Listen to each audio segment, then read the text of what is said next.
everyone, welcome to the last and final day of the Adapt International Convention. Today is day 4. My name is Teoh and I'll be your host for room number 1. Of course, we are so happy to have you back on this show, and we are so incredibly ecstatic to see that you are having a great time and learning so much. Now, even though it is the last day, the lineup of speakers are still amazing, so we want you to put in the comment section which one of these speakers you are most looking forward to seeing. With that being said, this is the first speaker of today. Enjoy yourself.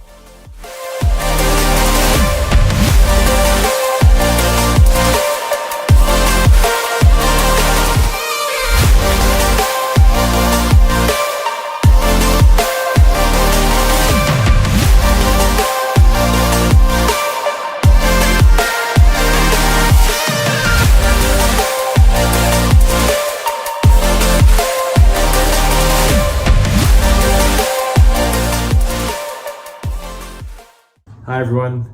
Before I begin, I just want to thank the organizers of ADAPT 2021 for the opportunity to present, and of course for you to tuning in to my little presentation.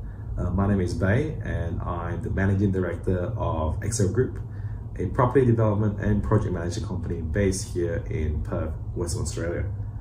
I was originally from Malaysia, and I've been living in Australia for the last 14 years. I came originally to complete a degree in civil and construction engineering, and then further attained a PhD in a similar field from Curtin University. I've been working on multi-million-dollar projects as a civil engineer and a project manager. However, I've always had a passion for property investment and development, which led me to start my own property development company here with my partners. And when I was invited to speak at ADAPT 2021, I was quite excited. The engineer within me, as well as the property developer that I am right now, came together, and I would like to share with you today on my company, as well as how we've been able to embrace technology in this changing environment that we are in right now to maintain business as usual.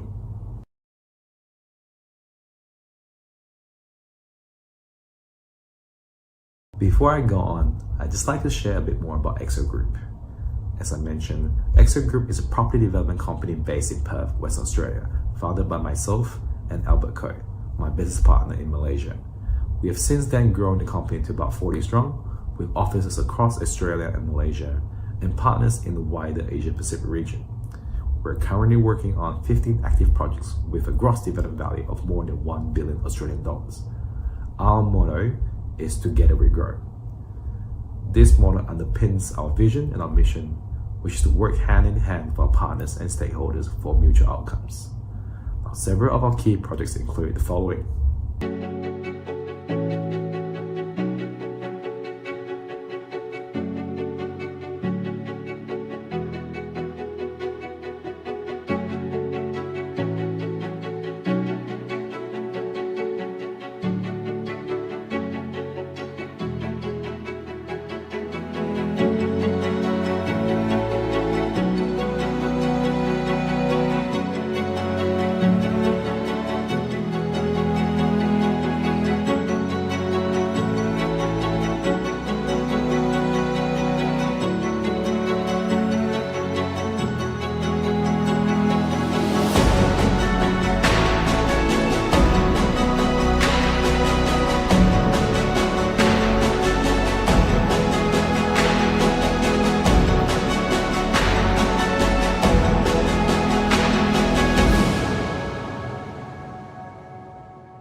So what we have here is a typical property development value chain that Excel adopts. It takes us from property acquisition through the feasibility, project financing, planning design, and ultimately sales or rental of a property. So within this list, we've identified various options where we can adopt quick and easy solutions that's available on fingertips to digitize what we do and to improve the business delivery of Excel. They are property acquisition, feasibility, plan design, project management, construction surveillance, and our after-sales service. So today I'll take you through each of these to give you some examples of these solutions we've been able to adopt. So let's first go through the property acquisition and feasibility stage. The things that we've been able to use are satellite imagery from an online service package, adopting artificial intelligence in the building design and feasibility study that we do, and also using drone imagery for viewing a site from different angles and understanding it more holistically. So one of the most useful tool that we've been able to use these days is a software called Nair. It's an online software that allows us to view satellite imagery of various locations around Australia. And what is unique about this is that it allows us to measure off the map. It allows us to compare the location over a period of 8 to 10 years, and which gives us that additional layer of data that we may need to undertake a due diligence process. As we progress through construction and the development process as well, we're able to look at it both from a 2D and 3D dimension to explore the process of the construction and making sure that things are going smoothly. Now, I'm quite sure most of the listeners today have already seen a drone or even potentially have flown a drone in their lives, but as a property developer, drones have become almost an essential tool that we use for our feasibility study. Now, let's take this drone footage, for example. This is a beach or near beachfront property that we have. By using a drone, it really allows us to really understand the views and advantages that we can get from the site. It allows us to then see from which angle can we get the best outcome, and it allows us to also understand the constraints and the sensitivity of our neighbors as well. Now, one of the more advanced tools that we've used as a company these days is a software called Haque. It is an online platform that has a wide range of tools that is at your fingertips to explore the feasibility of a site. I'll let this video run for a while just to show that the different tools you can bring. It allows you to view maps in 3 dimensions. It tells you zoning information about the site, and also it tells you the limitations of the site. And one of the more interesting tools that you can use from this is actually a auto-generated 3D tool, and that basically allows us to undertake various designs and run permutations without actually going to an architect. It's not 100% accurate as you can imagine, but it is a quick and simple tool that just helps us churn out various designs at a click of a button.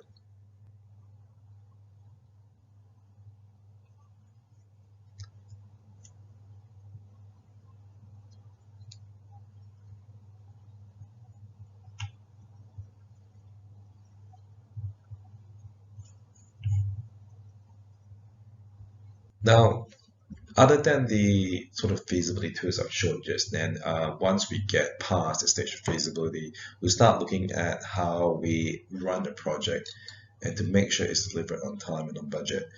Some of the tools that we use are mainly cloud-based tools, and I'll go through some of the ones that we did do.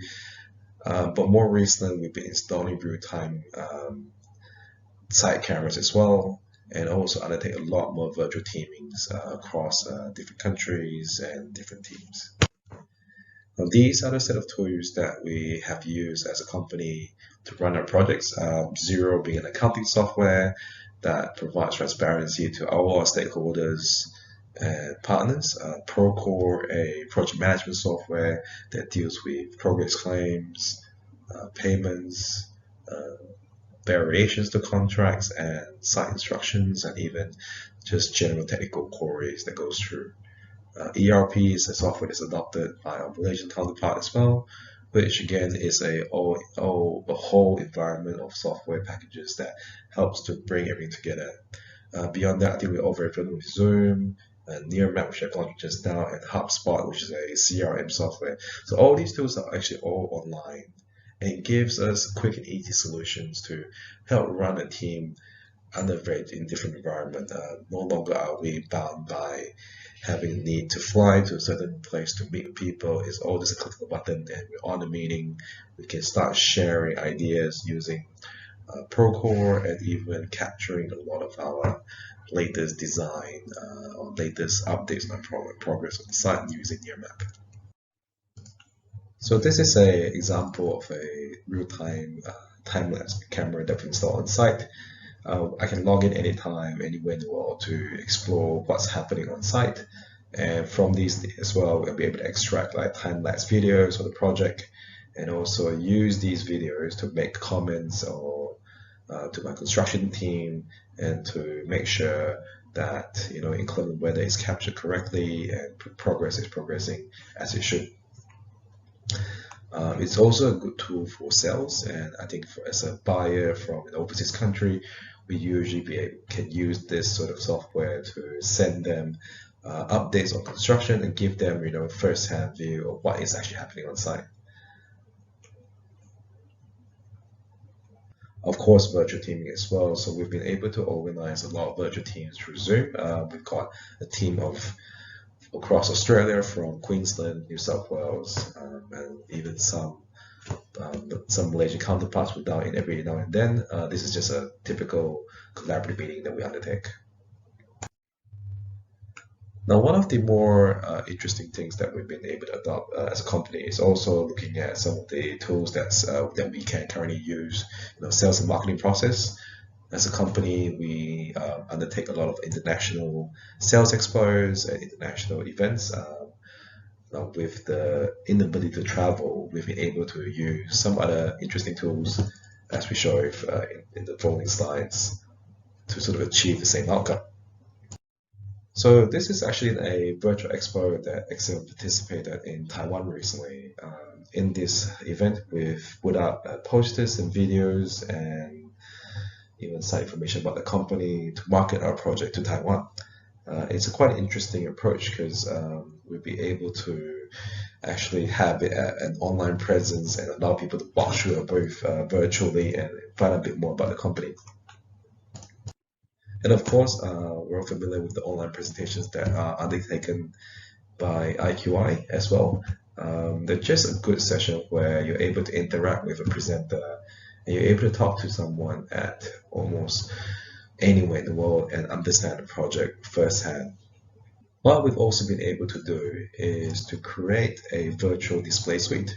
So upon completing a display suite for one of our projects here in Australia, we've also recorded it in a 3D environment, and that allows anyone in the world or anyone in Australia, in fact, to able to come and have a look at the display suite, look at the materials that we use at the quality of the finish we use, explore floor plans on the walls, and actually be in that display and actually understanding the project a bit more.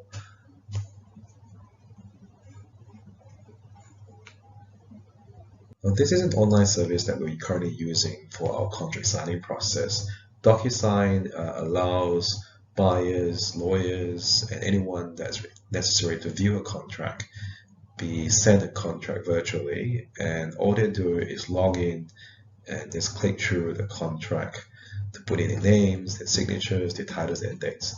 Now, the good thing about this service is that it's being recognized by our lawyers and by most of the legal fraternity in Australia to make sure they are legally binding.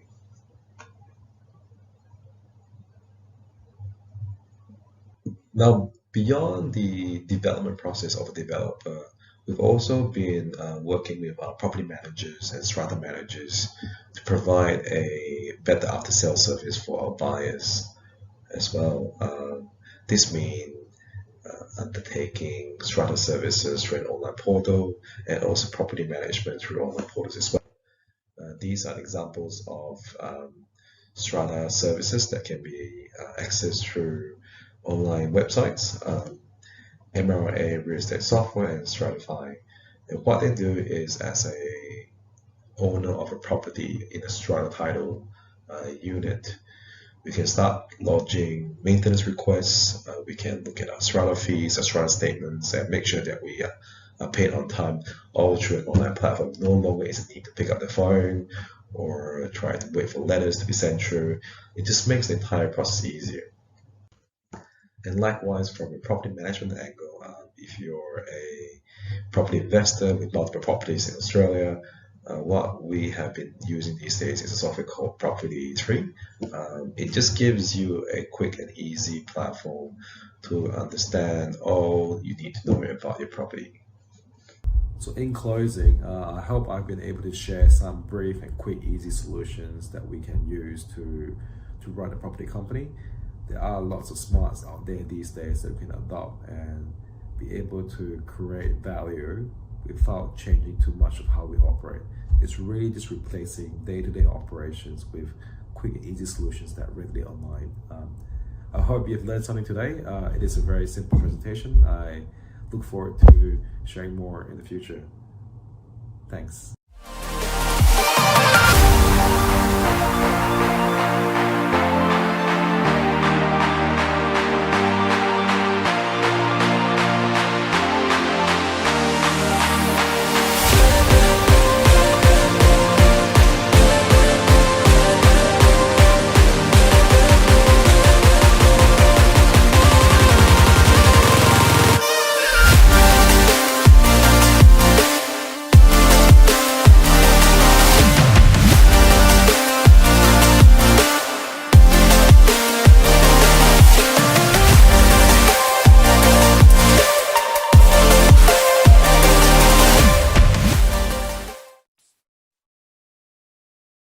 Hi, Assalamu alaikum, and a very good morning, a very good afternoon, wherever you are. I'm Dr. Zaharuddin Rahman.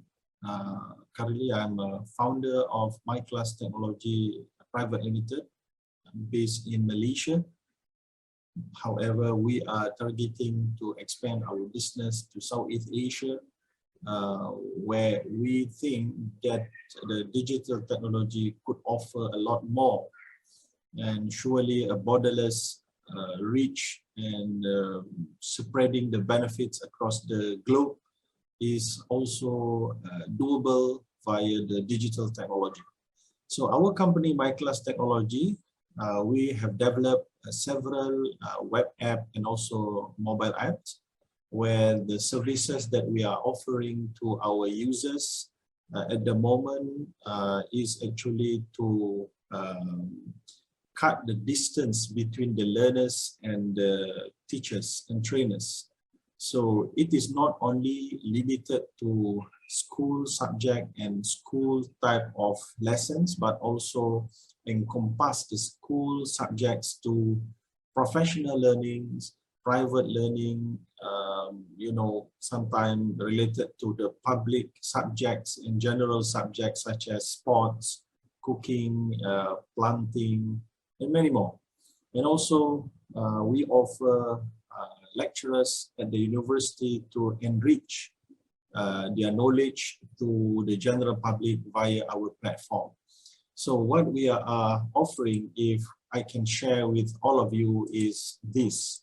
Number one, we offer to all of our trainers, instructors, and lecturers where they can convene their lessons or private lessons on our platform, just like Zoom. And also a proper system that can help them to do some scheduling with the student who request their services. So all of the scheduling features and also online video teleconferencing features are on our platform that can be utilized and consume the benefits by our trainers and also lecturers.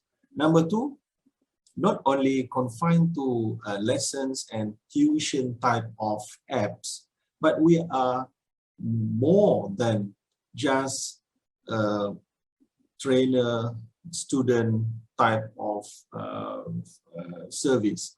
We are also offering the trainer to place their ebook, e-note videos, and also to create their own event via the platform. So all of the function already being tested, and at the current moment, we are already a post-revenue startup in Malaysia. And not only that, we also offer the trainers to formulate their own predictive online examination papers, for example, for university students or for school students and for all, and they can simply sell their online exam to the general public. With that, they don't have to publish. Will also manage to what we call reduce the cost of production. And all of these three things, they can simply offer without any upfront cost from us. They can just upload all of the service offerings, their product, and all of that things for free of charge. Only then, if there is any transaction, only then we will take some cut out of the transaction fees. And also they will have their own public profile that can be easily accessed by the users without having to log in. So meaning that some platform, for example, you need to at first log in, only then you can see the list of the trainers available on the platform. But for us, it's open to all. But if the user want to engage with any of the trainers, they need to what we call log in.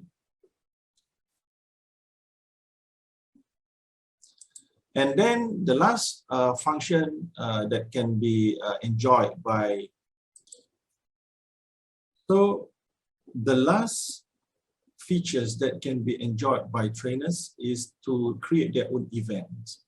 And as for students, actually the trainers also can be sometimes want to be a student for several other subjects that they are not expert in. So they can convert themselves into a student by a single login and a single profile, where the student can enjoy the information, the background of the lecturers and trainers. It's very important for us to make decision to engage with any trainers, to learn from this guy or this lady, since the knowledge will be greatly and heavily affected by the background and the education background, and also the experience of the trainers.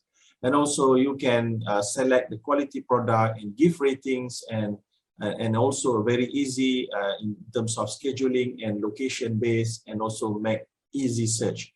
So I want to give you a demo, a simple demo. So what we can do here is just we go to the login, for example. So each trainer or each user, they will have their own dashboard where they can simply do like this, so they just get in. For example, this one, and then just log in, and then you can simply do any search. For example, you want to search mathematics subject, you just click search, and then you can find the list of the trainers available nearby your good self. And even without the login, you can still also do the search via the first page of the platform. So like this, you can see easily the long list of the trainers available at a different level of the subject. And easily you can just click this one. For example, this lady offer private class on face-to-face class. You just click the public profile of the trainers, and you can immediately get the information about the trainers, the services that she offer, and ebooks if she has any ebooks, and video online exam, and many more. All right, and many more. And not only that, we also offer, for example, you can see here the share and earn. So any user of the platform can get some benefits and monetary benefits out of the features offered by any trainers on the platform by do share and earn. You just click share and earn, you can get the unique URL, and then you can spread the link and the service to other people. And if other people subscribe to the service, you will get some commission out of the training fees. So if I want to give you an example of a full service, so I just lead you to my own profile, for example, over here. So you can see the services over here, the ebook that I sell, the video that I can sell as well, and the online exam, if any, and also some event, if any, and also the charity.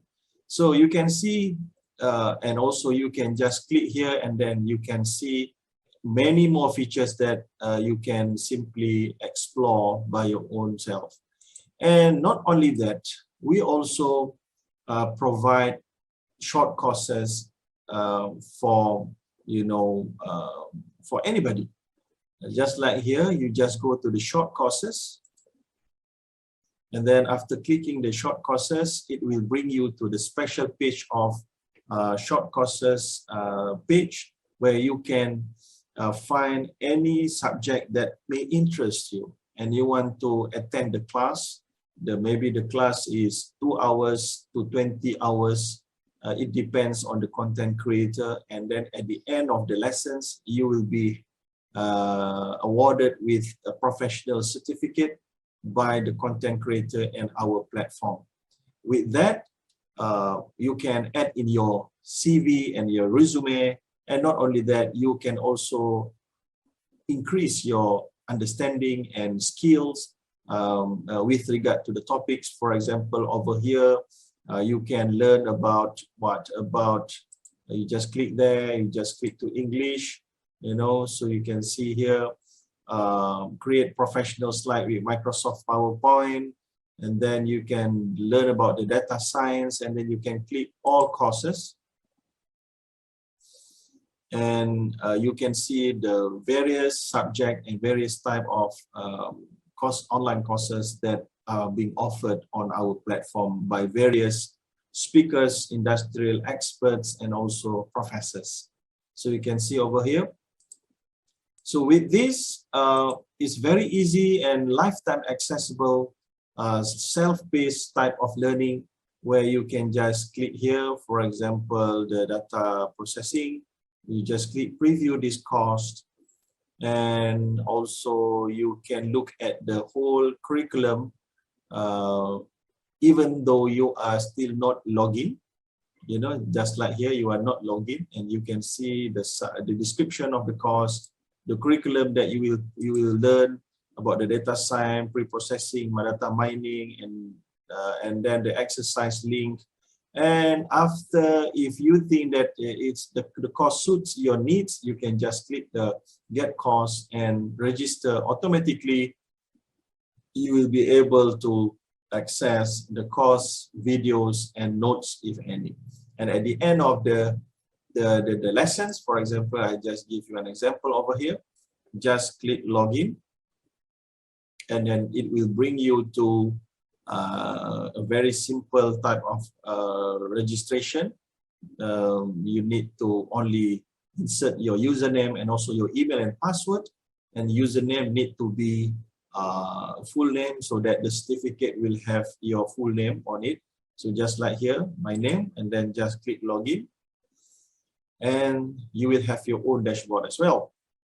So over here, you can see that your dashboard and all of the courses that you've already enrolled, and the certificate will safely secured in the dashboard. For example, over here, these are if you are an instructor, so these are all your courses that you offer.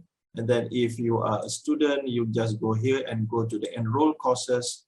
You can see what we call the courses that you are currently in progress, or maybe some of the courses already completed, like this, completed, and some of the courses still not completed. Just like here, you just click continue, and then at the end of the lessons, you just go to over here to your dashboard again, over here, and then you click certificate, and then you can have your certificate and spread it and use it as you desire.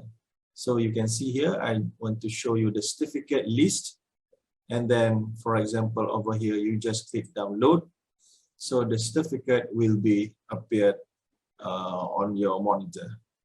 So you can either download to your hard copy, not hard copy, to your hard drive, just like this one.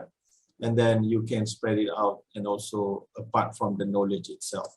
So apart from my class, and my course is the sub page of my class, I also want to bring you to the other features that we have that can help the community at large.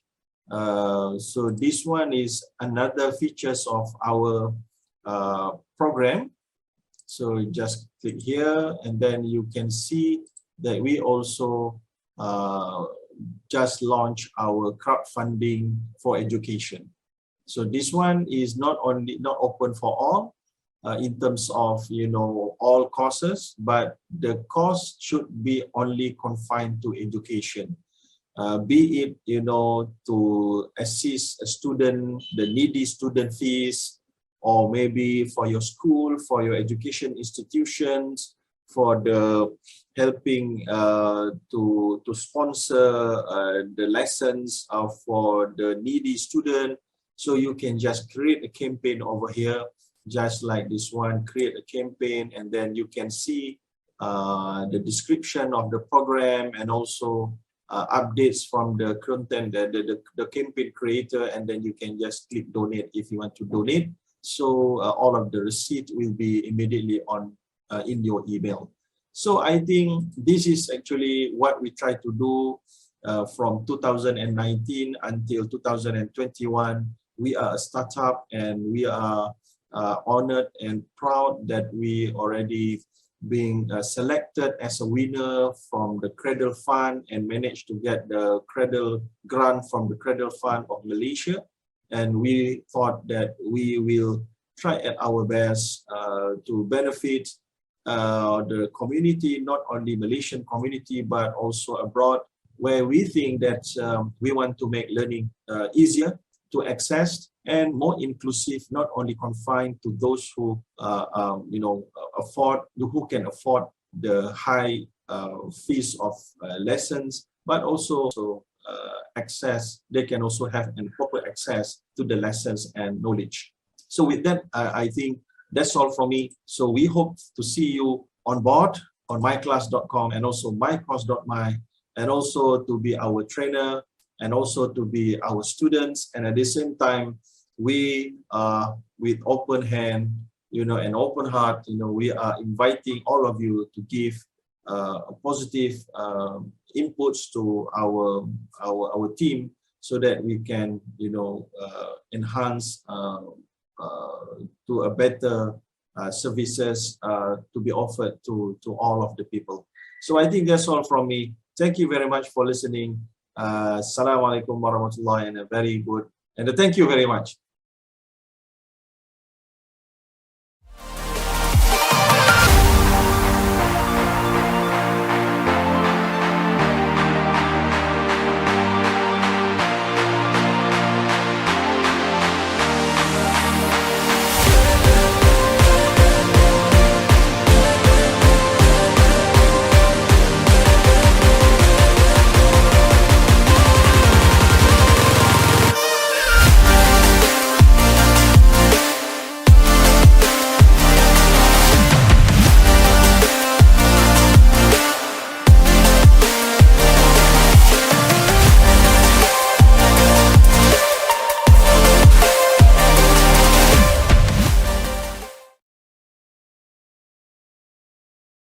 Hello everyone, my name is Ridwan.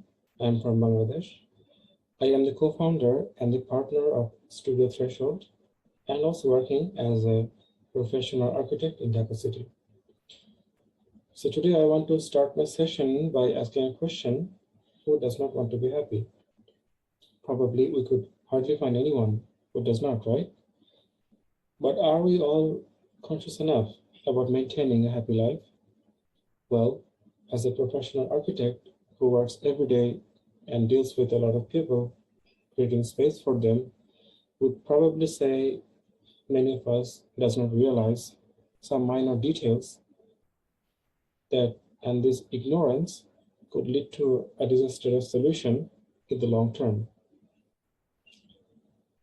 For me, happiness doesn't have to be fancy objects or places. It is just a mental state that has peace and calmness. And this thing can be achieved by staying in a place with such comfortness. And I think mental healing is absolutely vital in this case. But sadly, sometimes we tend to give less attention, and this happens on a daily basis.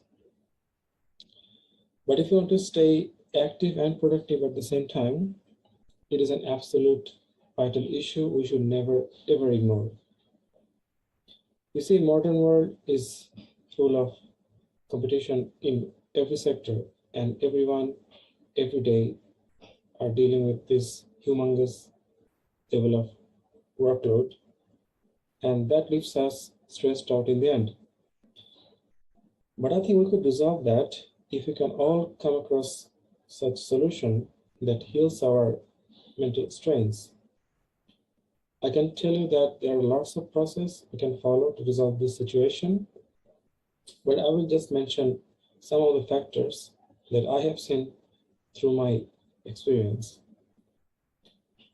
So throughout my professional career, I have seen that some of us are trying to create this happy, healthy life oriented solutions. Some of us are not conscious enough of creating such solution. I think many of us, I have to say, and we need to build such places where people can live and create beautiful memories while they're spending their lifetime. But I think it's not always easy to get this opportunity. We need to come up with a solution that can empathize our behavior. And I think such a vision might not be possible to achieve. I strongly believe that it doesn't need formal training as an architect to design such places. Self-consciousness has a deeper impact if you want to create a place that is not just a place for living, but also a place for healing. Nowadays, many cities are being taken over by these beautiful skyscrapers, these giant buildings that may seem glamorous from the outside, but if not planned very carefully with sensitivity, it will have adverse effect on human mind.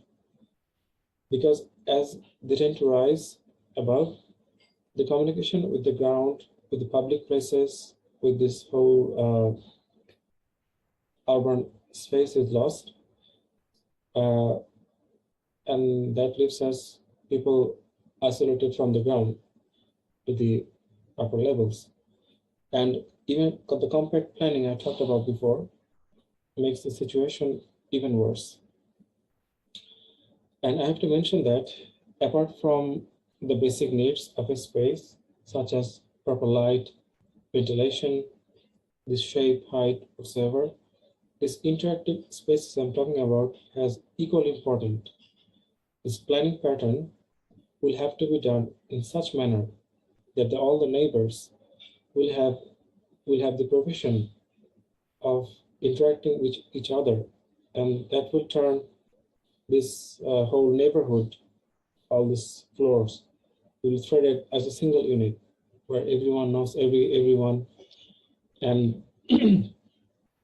helps them in every cause, in every way possible. Perhaps we can also think about how we live together. One thing could be a multi-generational family, where two people from two generations live under the same roof.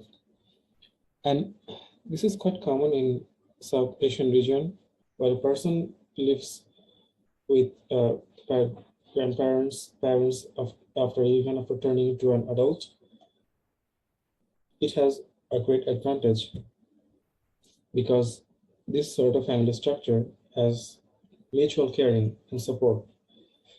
Because imagine living alone, they will not have the caring I'm talking about these grandparents, because they're old people, and they will have, if they're living together with the children and the grandchildren, they will have any kind of support from the family.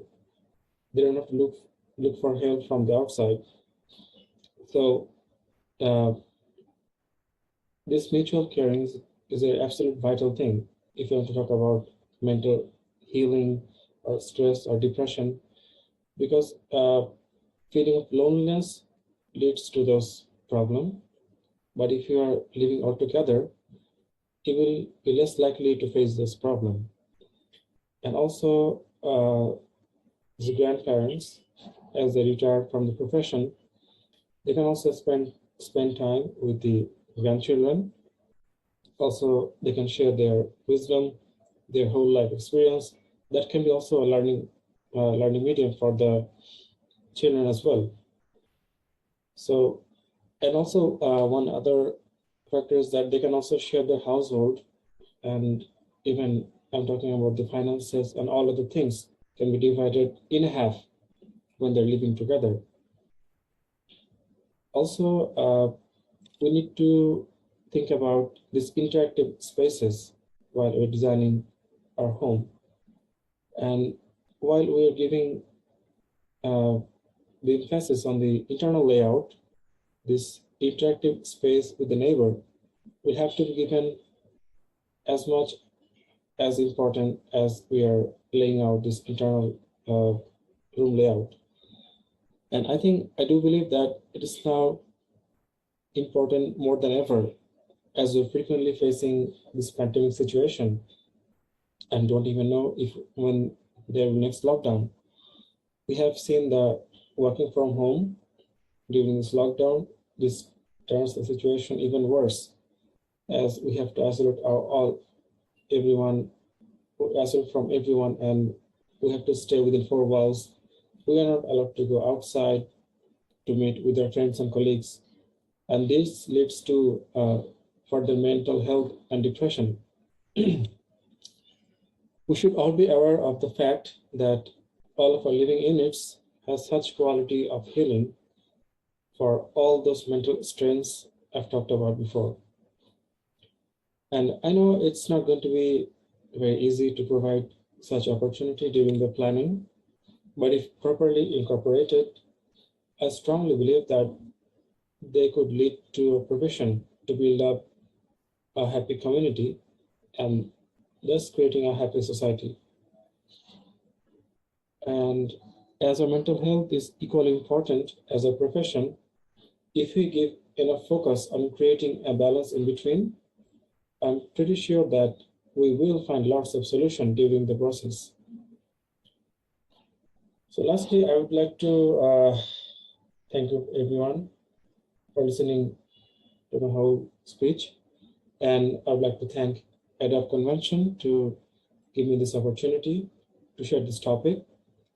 And I think you all have a wonderful day, and thank you.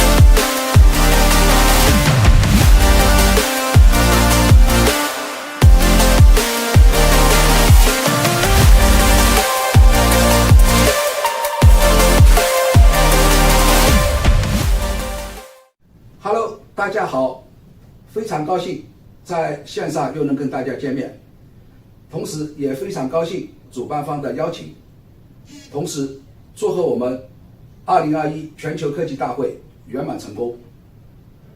然后呢，我先自我介绍一下，我是海外投资平台的创始人张金荣。那么去年呢，受主办方的邀请，也跟大家做了一个在后疫情时代我们海外投资的机遇和发展。重点可能我也是讲了全球化这个理念。那么今年的话，我在想跟大家继续分享这个全球化这个时代，在这个时代下，我们企业家所谓的一些方向和对策。那么全球化呢，我觉得今天我要讲的3个主题，第一个主要想讲一下，就是我觉得全球化已经来到了一个至暗时代。那么在这个时代下，我们这个企业家应该如何去把握然后如何去发展。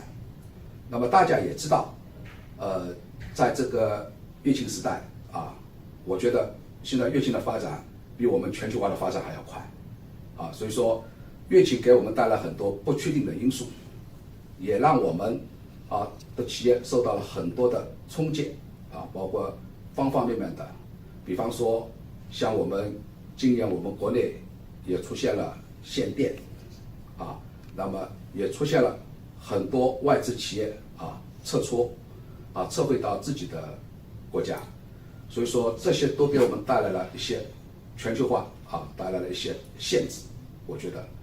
那么首先我们要讲一下这个乐清的这种状况下那么确实现在还是很不明朗。我们本来是讲后乐清时代，现在我觉得我们这个时代还是很不明确，包括最近发现的南非的就是这个变种已经带给我们全球很多西欧国家又开始进行了封锁。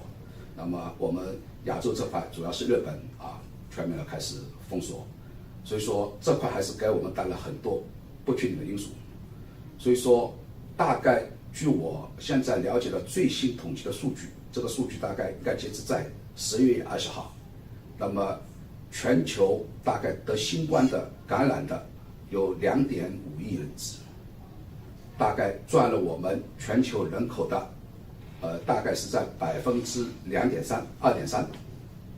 然后死亡的人数大概已经统计下来有500万人次，那么也是占了我们全球总人口数的0.07%。所以说乐清的话，它不但在变异，也是给我们的发展带来很多不确定性。所以说在这样的一个比较至暗的年代，或者比较这个时代的话会给我们企业家的信心带来很多冲击。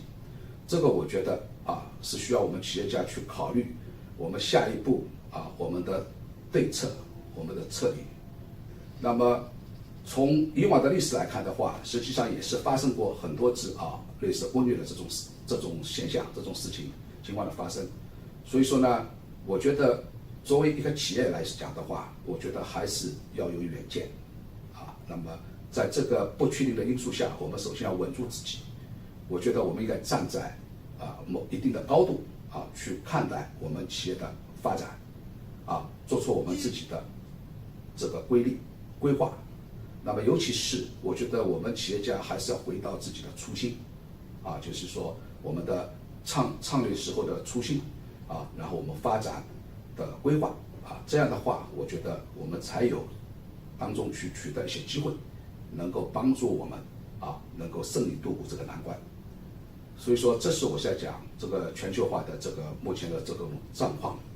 那么从全球来看的话，现在每个国家我觉得用全球化这个概念讲的话，我觉得大家可能都有一些专家可能会跟我们说是叫限制化的全球化。实际上什么呢？就是全球化开始有些变化了，是什么？就大家都重视自己的地盘，或者说发展自己的这个国家的经济。那么在这种情况下，那么全球化这个概念可能就带来了一些新的思路、新的理解，我觉得。所以说这是我在想，在这个情况下，我要讲的第2个问题是我们如何打造新的引擎全球新经济引擎。那么疫情发生了以后，大家现在也看到有些行业开始比较发展的主要是医药、生物制药大健康，因为大家每个国家都很重视这一块都重视这方面的行业的发展。那么第2个，我觉得大家开始更加紧密的在发展的就是科技啊，所以说科创这一块现在是每个国家都是非常重视的。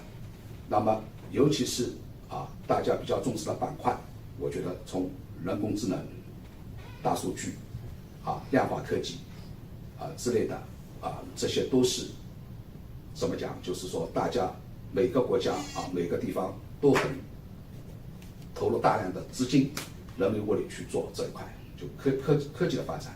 所以说这一个我觉得是在这个疫情的这个前因下全球化，我们在讲的就是各个国家都在这方面去投入。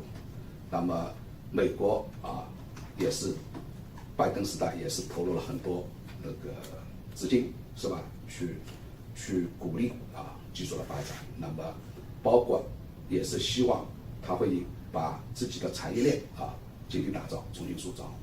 那么亚洲的国家我们再看也是几乎每个国家基本上都是以这些策略大家稍微有些不同，投入的点不同，但是主要还是在科创这一块。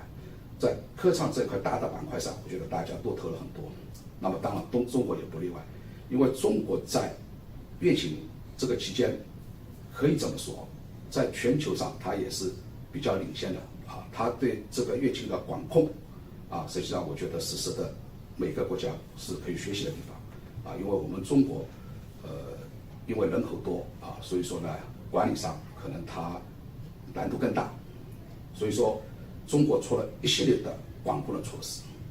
那么这些措施的话，对疫情的掌控、防控还是比较有代表性的，或者说还是有很多可以值得学习的地方。那么另外呢，中国在这个期间也是重点的去投入在科技这块领域现在大家都比较重视的一个，比如说芯片那么还有呢就是商碳所以说这些方面的话，都是中国现在花大量的资金、人力物力要去投入的，或者说去开发的所以说在这些方面是很重视。那么还有一块呢，我觉得呢，从企业的角度来讲的话，也是要重视现在我们讲就是环境然后包括防范的处理，这讲可能讲的就是 ESG 的这个治理。那么这块也是因为企业要有社会责任，我们觉得所以说这些也是在这个疫情时代我们企业跟着这个潮流，跟着这个时代去进行发展去进行拓展，所以这些方面都是非常重要。那么这个是我觉得就是现在我们在这个疫情时代我们企业如何突破在这个疫情的这个阻碍下去进行发展。那么第三个方面呢，我想聊的呢，就是说，我觉得全球化还是不管是在这个限定的，或者说这个范围现在越来越限定，因为大家都是以自己为主，但是我觉得全球化还是一个趋势那么尤其是大国，我觉得更要进行开放。越是在疫情的这个时代下，我觉得大家更应该要开放。这个开放，我指的并不是说我们这个针对疫情的开放，而是指我们在经济上我们在交流上，我觉得是完全是有开放的可能性而且这些开放的力度是更要加大。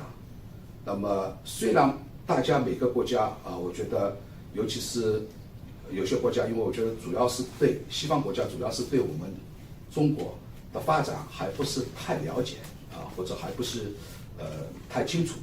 那么因为由于大家的体制不一样，但是我觉得实际上中国在改革开放以后，这个发展还是非常迅猛就是说实际上我们看到了很多就是说实际上西方国家可能实际上也还没有做到的包括最近我又去杭州考察我们去看了这个新农村建设我觉得去了以后会感觉到新农村的建设，就是农村比我们城市还要好，现在就是会让我们有这样一种感受。所以我觉得从发展的理念来讲的话实际上让人们的生活水平有所提高我觉得这是我们每个国家每个政府的重点要发展给我们老百姓能够生活的更美好。所以说呢，这也是我在呼吁就是说我们要去打造就是说我们的生态我们的环境然后加大科技发展的力度，然后呢，为我们就是说整个所谓的和谐，我觉得我们虽然世界上还是有各种怎么讲，就是不平和的地方，但是我觉得主流方向大家还是朝着和平共处的这样一个方向在发展。所以说呢，大家也是需要融会贯通互相的交流，然后把各自的我觉得像技术这些的话，实际上我认为不应该是所谓的卡脖子或者封锁，我觉得应该大家相互之间更应该进行交流，因为地球实际上我觉得是一个家园像一个国家一样，虽然大家是不同的国家，但是我觉得大家生活在这个地球上，那么就需要我们大家共同的携手共同的努力，那么处在一个和谐公平的年代，这样我觉得我们社会才能进步。所以说在去年的这个演讲上，我也最后也讲了，就是我们需要什么文明的对话文明的共治，那么这样的话才能携手大家一起共进。那么今天因为时间关系，所以呢我就简单的分享一下，就是这样一个观点，就在全球化相对比较自然的时代我们应该怎么办？然后呢，我们应该找到我们的新的引擎，发展的引擎是什么企业最后就是说我们怎么样去携手去创造我们美丽的家园、美好的生活。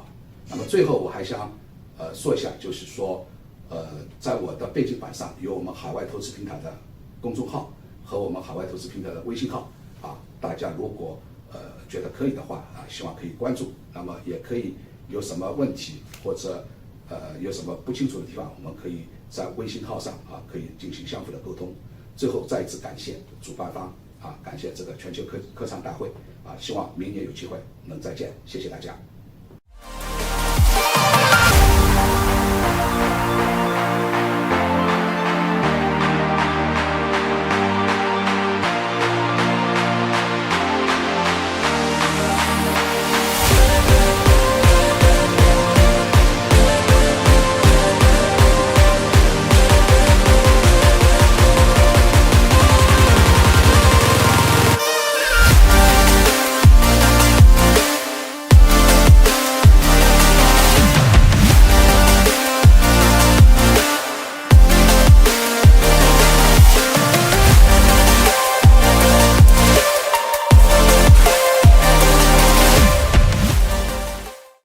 Hello, everybody. My name is Christina Si. I'm the CEO of Alicorp, and I'm so honored to be invited by Adapt Convention, which organized by Zhan. Last year is the first time I attended it about how to survive of the pandemic, and this year my topic is about Odoo and Fintech. And you will ask again what is Odoo, and Odoo is the world's largest and leading open source, which has more than 30,000 of applications and also 89 languages, and it is like a very large applications store and almost covered all the different companies' needs. And then, to me, I think it is also Odoo is like the data collectors and also the like a data warehouse, like this way. And then with basic data, and you can do more things. And then which is I'm talking about the Fintech this side, and in Fintech this side, and which is the supply chain finance, and we use blockchain. And this is functional and very important is because blockchain, the data you can tracing, but you cannot destroy or you cannot take out because the data will be saved there eternally. And then it will be good proof to provide to the different banks. So right now, about supply chain finance, the most important is to get through about the core companies and also the maybe 10,000 or 20,000 of the supplies followed by the core company, and then we use the finance tech supply chain tech, and the four functions is very important. And one is the business working flow, and the second is the logistical working flow. Third is the commercial sort of flow, and fourth is the information working flow. And how to connect all the information from this one, I think Odoo should be a very good tool to connect all the data together. Because in Odoo platform, we use sales order, we use delivery note, we use bank receipt, and also we use perform invoice. And all these kind of digital papers, we should use the blockchain to block the data, and people will not change or some things. So we already connect with Odoo with the blockchain platform, and then the bank could use the digital. This could be like every company's digital assets. And for this point, I have to say is for small medium companies, because they have very weak point in this is cash flow problems.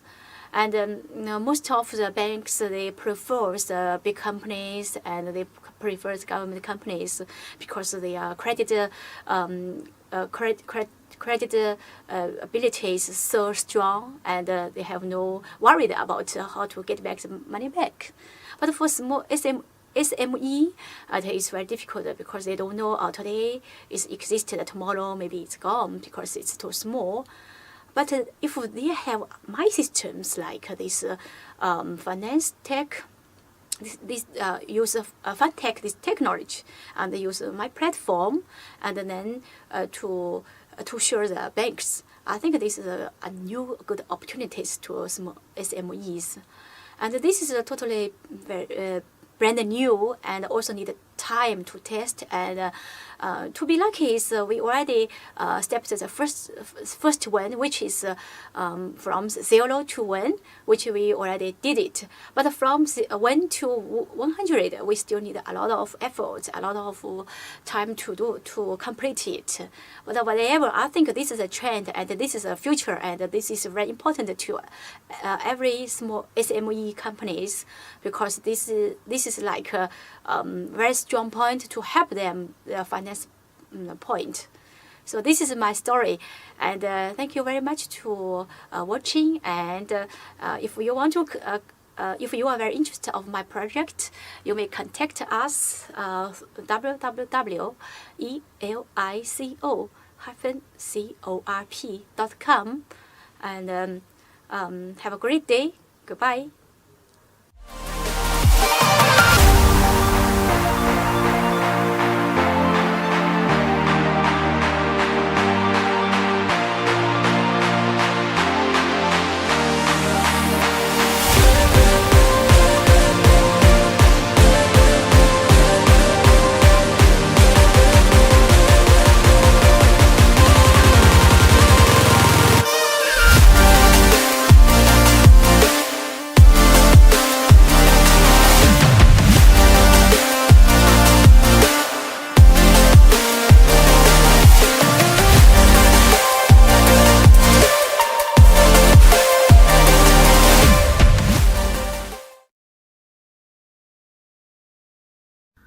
Hello， 大家好，我是来自 Australia Financial News 澳洲财经见闻的首席分析师 Richard， 很高兴通过 GY 举办的 Adapt 2021线上会议与大家相见。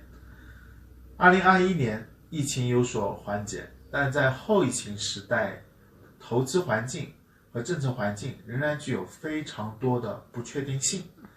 在全球央行各大联储这个放水的大环境下，我们发现澳大利亚越来越成为全球资产配置的一个高地，为什么这样说呢？首先是疫情，在2020年第一波疫情的时候，澳洲很好的控制了疫情传播的规模与速度，但是在今年6月，由于 Delta 病毒的一个高传播性，使得澳洲出现了一个较长时间的封城状态。但是澳洲没有彻底放弃，澳洲政府推行了非常强硬的疫苗接种计划，很好的控制了疫情传播的局势。如此迅速的接种速度在全球范围内其实是非常罕见的。目前澳洲的推广进度已经远远赶超了西方主要发达国家，这就包括英国和美国。从数据来看，在12岁及以上澳洲人当中，已经有 82% 完全接种疫苗。英国的数据呢是 80%， 美国仅仅只有 69%。 从疫苗人口占总人口的比例来看，澳洲已经远远突破了 70% 的大关。其实在195个国家当中，仅仅只有25个国家达到了这一高水平。很好的疫情控制局势，已经加上非常迅速的疫苗接种速度，使得全球高净值人群当中出现了一种趋势，移居澳洲、移民澳洲的这种趋势。更令人振奋的是，近日澳洲总理莫里森刚刚宣布，从12月1号开始，正式向留学生及技术工人开放澳洲国门。所以套一句我们的俗语来说，疫情控制得住，人进得来，才能发大财。第二个是看经济基本面。其实在2020年第一波疫情的时候，澳洲的 GDP 出现了 7% 的巨幅下跌，经济遭受了一个历史级的衰退，这是创下1959年来澳洲经济最大的跌幅。2021年6月第二波疫情的时候，澳洲经济再受重创，一切的一切严重影响澳洲经济，仿佛澳洲要再次陷入至暗时刻，要面临经济上的再一次的雪上加霜。但是澳洲没有认命，开启了绝地反击的逆袭之路。就在前几天，国际著名的评级机构惠誉将澳洲评为 3A 等级。3A 等级就是全球最高等级，这说明了惠誉对澳洲经济复苏的充满信心以及极度的看好。随着解封，越来越多的全球资本会流入澳洲，投资澳洲，私人消费呢也会更加活跃，这些都极大促进了这个经济的复苏与反弹。可以预见的是，在今年第4季度，也就是年底的这个季度，澳洲经济会出现非常强劲的反弹。第三就是货币，澳元。随着澳洲的这个解封，国门的打开，经济的反弹以及大宗商品的暴涨，这些因素呢，其实都会支撑澳洲债券收益率的大幅的上升。与此同时，全球投资者开始对澳洲重拾信心，加码澳洲，这些都是对澳洲未来预期的一个不断的看好。而澳元作为一个交易商品型的一个货币，也会出现一个新一轮的涨势。第四呢，就是股市。澳洲经济这个强劲的复苏，也带动了澳股出现了一大波的反弹。其实从侧面来看，这代表着国际资本对于澳洲资产的一个看好，对澳洲经济的看好，对澳洲未来的看好。其实伴随着美国股市的一个波动呢，澳股其实自去年9月份已经有一个大幅修正的一个态势，年底出现了一个反弹，至今呢，其实反弹的幅度呢已经有 14%， 所以呢，可以说，澳股基本上已经打开了一个牛市的行情。其实我们反观上一个财年，澳股 ASIC XJO， 也就是 ASIC 200的一个指数，在上一个财年有12个月当中，有11个月都是出现了一个正向上扬的一个态势。总体来看，澳股上一个财年上涨了 24%， 这代表了什么？是自1987年以来澳股涨幅最大的一年。我们看具体的板块方面，其实在高成长性的股票，包括说科技股啊这些，其实是在上个财年的年初出现一个领涨的趋势，然后随着疫情呢得到一个很好的控制之后，在11月之后，整个板块出现了一个轮换，更倾向于这个价值股啊这方面出现了一个更好的一个周期性涨势，推动了这个澳股整个指数超过了疫情前的水平。更是在今年5月创下了澳股这个历史新高。在这个蓝筹股方面，我们可以列出2大一个比较关注的一个方向。第一个就是在澳洲的银行股，4大银行，还有这个大宗商品，尤其是这个铁矿公司。这2大类呢，其实在过去12个月之中呢，股票的涨幅几乎都是已经上涨了1半的一个水平。我们看这个比较这个瞩目的，尤其是受全球这个对铁矿石这个需求的一个新高的一个利好的一个冲击吧。像必和必拓在过去1年中啊，股价上涨了42%，力拓上涨了37.9%。更值得注意的是，大家可能传统印象当中，澳洲是一个资源型这个出口国家，其实呢，像这种铁矿行业啊，包括资源类行业，其实并不是澳股这个毛附加价值平均增长率最高的这个板块。其实呢，这个毛附加价值增长最快的一个板块，其实第一位是这个信息与通信技术，第2个是一个高端的一个科技服务领域，第3个是医疗与社会这个护理的这个板块。其实有违大家的一个传统感官啊。这代表什么呢？这说明了其实澳洲已经并不是传统意义上这个单纯的一个资源出口型国家，更多的现在是向一个高尖端的科技出口做一个转型。这也是越来越多的投资者吧，他看好澳洲的这种中小股，尤其是中小盘的一个科技股，因为这是一个很大的一个增长前景。这其中一个最有名的一个例子啊，就是这1-2年以来，像这个我们澳洲有一个叫做先买后付的这一个板块，其中有一个领头羊叫做 Afterpay。我们国内的腾讯在这个20年还有21年都有这个持续的投资 Afterpay， 获得一个股票上面一个大幅收益的一个很好的案例。这就说明了国际资本越来越看好澳洲在一个科技、医疗相关领域的一个不断的创新，包括说股票估值的一个认可。第5点就是房地产行业。其实纵观过去2年，澳洲的房地产市场真的是涨势如虹。如今呢，其实澳洲每4套房子当中就有1套价值在100万澳元，就相当于是500万人民币以上。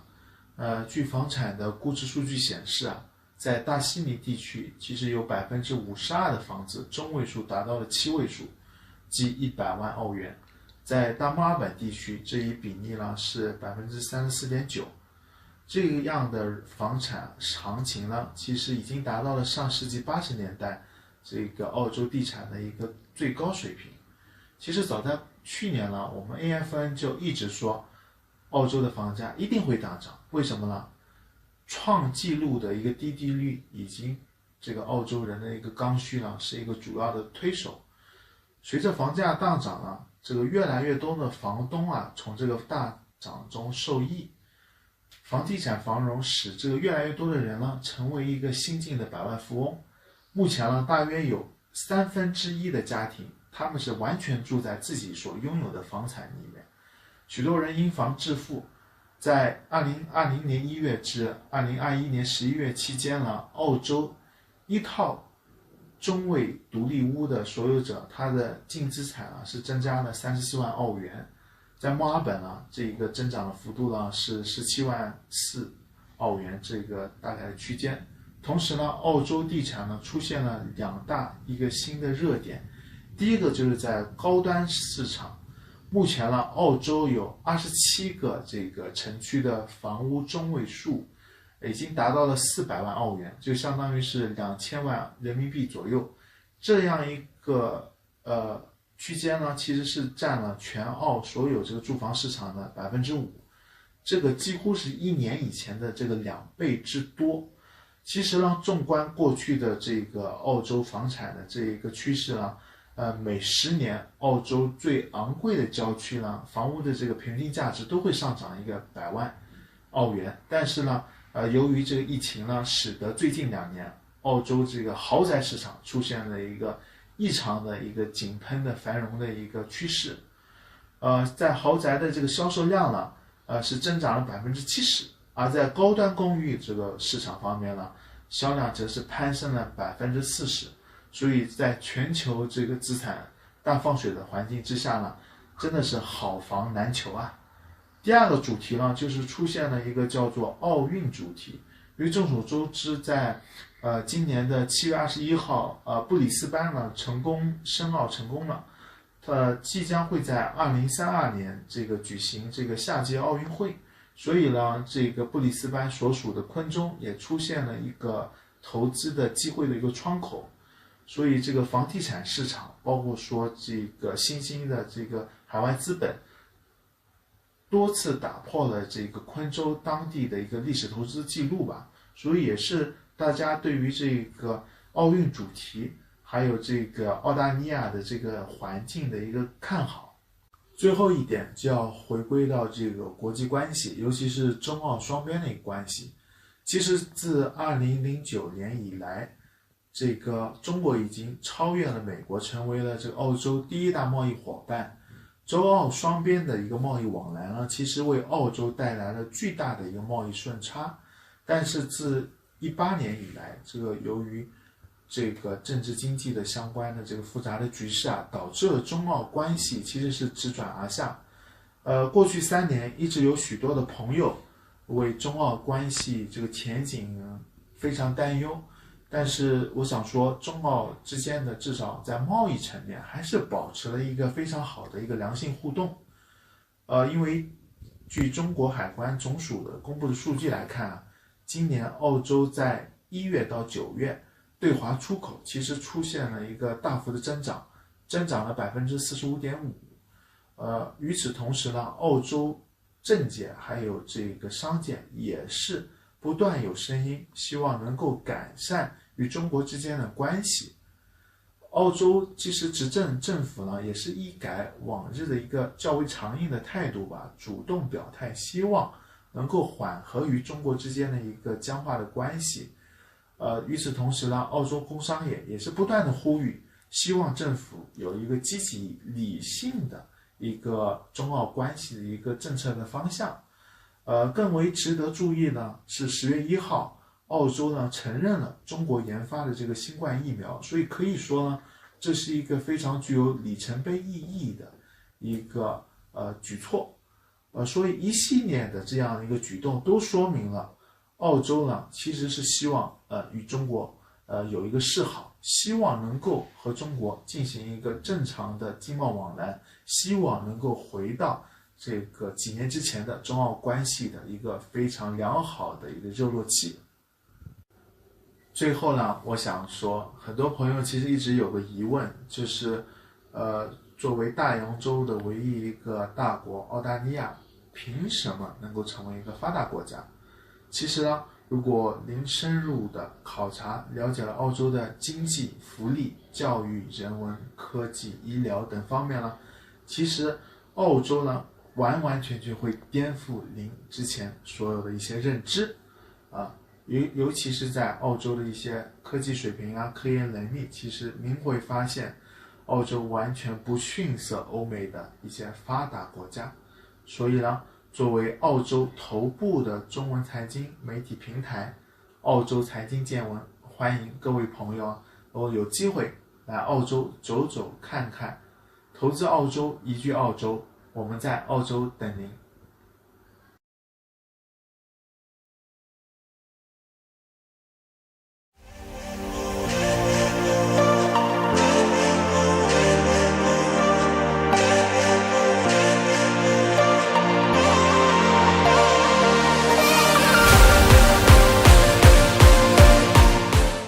We keep coming back with more prizes and questions, and with day 4, I think this question is going to be an easy one because we really want you to win.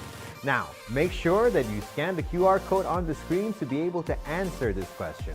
Now, the question is, did Mark Zuckerberg come up with the idea of Facebook? Yes or no?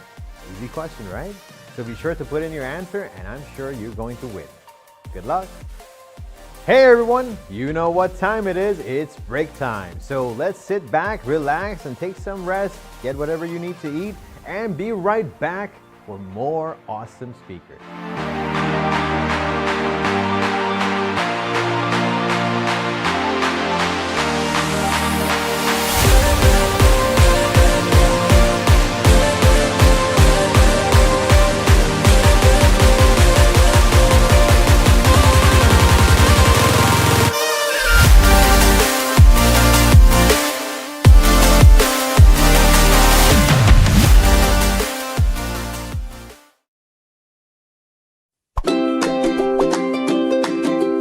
如今有10多亿人正在使用微信，人们早已习惯在微信上进行在线社交、学习与购物。微信生态无疑是为商家提供离用户最近的线上人货场环境的理想选择。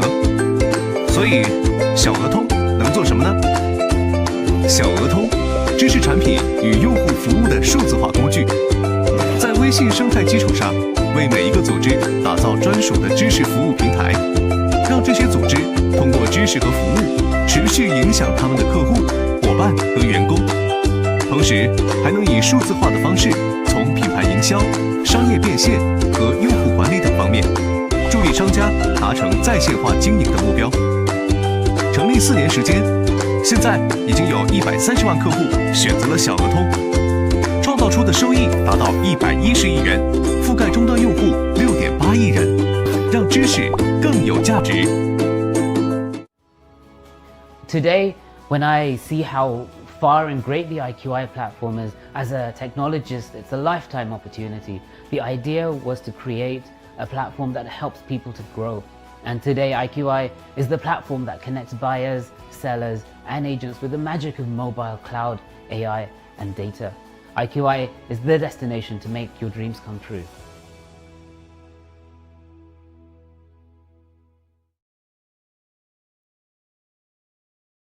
I bet you've seen a lot of companies pledging to go net zero by 2030 or to reach carbon neutrality.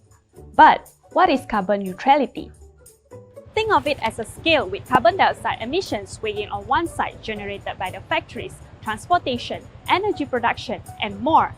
On the other side of the scale, we have reduction via tree planting initiatives and the carbon capture technology. Scientists have warned that we must reach net zero emissions by 2050 to avert climate chaos. Countries and companies have come together to pave the way for this goal to come true.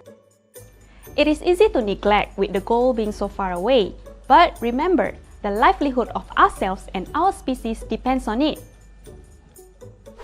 At IQI, we have announced and pledged to achieve net zero emissions by 2030, achieving this goal by reducing our emissions impacts as well as other initiatives to reduce carbon.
terms of furnishing, because what you can see here is what you get. All right.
Vietnam, the poster child of economic miracles in Southeast Asia, making headlines worldwide. Today, this Asian country is known for its popular tourist destinations, historical sites, deliciously healthy cuisine, and meteorical economic rise, which is why we say you should invest in Vietnam. But before we dive into details, let's look into the country's profile. Vietnam is a socialist state governed by the Communist Party of Vietnam. The capital city is Hanoi, but the largest city is Ho Chi Minh. Vietnam is the largest producer of cashew nuts and black pepper and the second largest producer of coffee. Fun fact, Vietnam is consistently voted as the cheapest country to travel in Southeast Asia. Fascinating, right? Moving on, reason number one to venture into Vietnam is the strategic location. Vietnam is close to major cities and emerging economies in Asia, as well as the world's biggest market, which is China. Other than that, Vietnam has a long coastal line, which is close to important shipping routes for export and import. Next, we look into Vietnam's stable and growing economy. Thanks to the 1986's Doi Moi reform, Vietnam has moved from the world's poorest nation into a lower middle income country. The economy has also shown remarkable resilience despite COVID-19. In fact, Vietnam's growth in 2020 has been one of the best in the world. To top it off, over the span of 30 years, the poverty rate has declined sharply from over 70% to below 6%. The backbone of Vietnam's healthy economy is its supportive government policies to spare foreign investment. For example, most industries in Vietnam allow for foreign direct investment, the setup cost is low, and Vietnam has taken part in many foreign trade agreements. Evidently, we see big names like Samsung setting up their R&D center in Vietnam. Vietnam also benefits from the China Plus One strategy used by investors to diversify their risk. Lastly, let's look into Vietnam's young and growing population. Vietnam records a population of over 97 million, which makes it the 15th largest in the world. A huge population coupled with steady economic growth means increased demand for goods. There is also potential for greater skilled workforce. This is shown from Vietnam's achievements in the PISA test, which evaluates the effectiveness of a country's education system. Vietnam also scores first in the Human Capital Index score among middle-income nations. Now that you've heard all of this, you must be very intrigued. So contact us right now and start your investment in Vietnam. You can also check out our videos at IQI Global to learn more about venturing into Vietnam's real estate market.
Every 40 seconds, a person dies from suicide.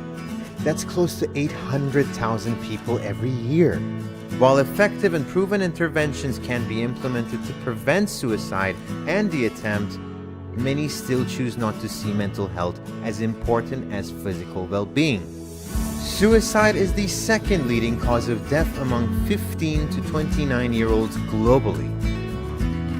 Let us come together on this day to give importance to mental health and to be there beyond a simple, "How are you?" Always communicate effectively with your colleagues, friends, and loved ones. You may never know. The one who smiles the most may be suffering more within.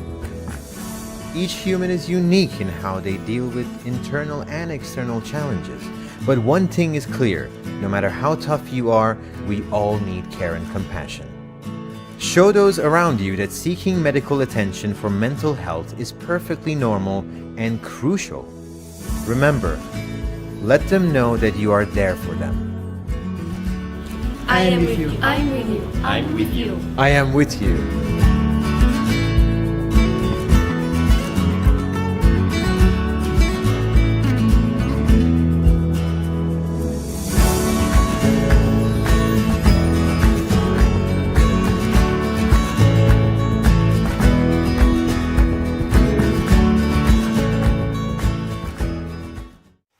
I wish. If only I could have. If only I knew then what I know now. Regret is a terrible thing to have. The key in life to feeling fulfilled is to make sure that all your actions are actions of intentionality. This intentionality will allow you to reach your dreams. Now, the key word is the word reach. I challenge you. Dare to dream big, but make sure that your actions match your aspirations.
1 is greater than 0.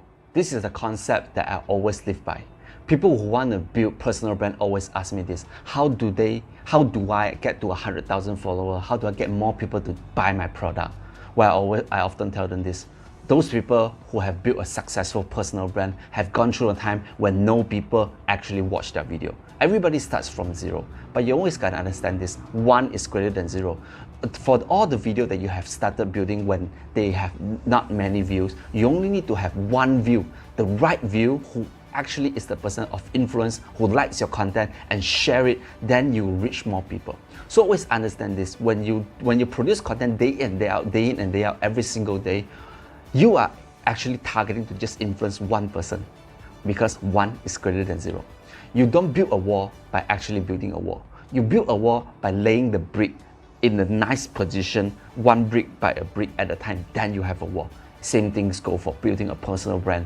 You don't jump out and build a personal brand that have 100,000 followers overnight, but you produce content day in and day out, and accumulatively, like getting people who actually like and follow your content every single day, then you have a strong personal brand.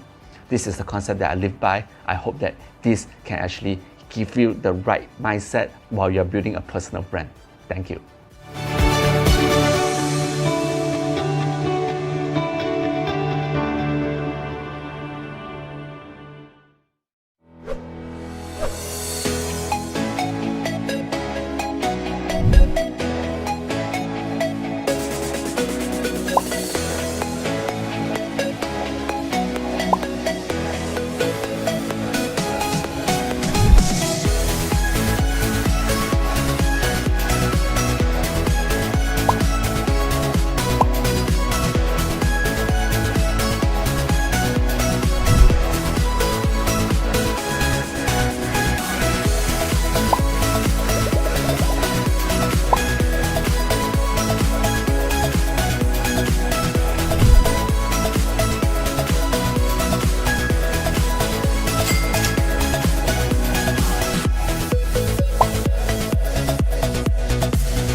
Huge island, massive opportunity. Australia is turning investors' heads for all the right reasons. So, why invest in Australia? But first, a quick trivia. Stunning coastline, sunny weather with adorable mammals. Australia is the 6th largest country in the world and the 12th biggest economy. All these while the country has 3 times more sheep than its people. How awesome is that? Now, let's move on to the main part of this video. What makes Australia so attractive to investors? Number 1, the strong and resilient economy. Australia benefits from its rich natural resources, proximity to Asian powerhouses, and its network of free trade agreements. But what sets Australia apart from many is how prepared it is against crisis. When countries sunk in the 2008 financial crisis, Australia surfed unharmed. Recession? Only 3 decades ago. In 2020, Australia's COVID-19 response made for headlines, the good ones. So, if you're looking for a stable and low-risk destination for investment, Australia has that one checked. Number 2. Australia's dynamic industries offer ample opportunities to investors. The country is a significant exporter of resource and energy, agribusiness, financial services, education, and tourism. For example, Australia is one of the top 3 exporters of resource and energy and boasts the 3rd largest number of foreign students in its world-class tertiary education. Third reason to invest in Australia? Its people. The Wi-Fi, ultrasound, black box flight recorder. Australians are the brains behind some of the most groundbreaking technologies. And today, vibrant startup scene. A magnet for global talents, the Australian workforce is highly diverse and multilingual, ranking 8th in the 2020 United Nations Human Development Index. Lastly, and we think this is the crux to the country's success, Australia has laid a strong foundation for investors. The good governance, a business-friendly environment, strong entrepreneurial spirit, and have we mentioned the coast and the sun? People just love living here. There's that laid-back lifestyle that makes it a global drawcard to expatriates. So, interested yet? Start your investment in Australia with us at IQI Global today. For more info on the Australian real estate market, you can have a look at the video above.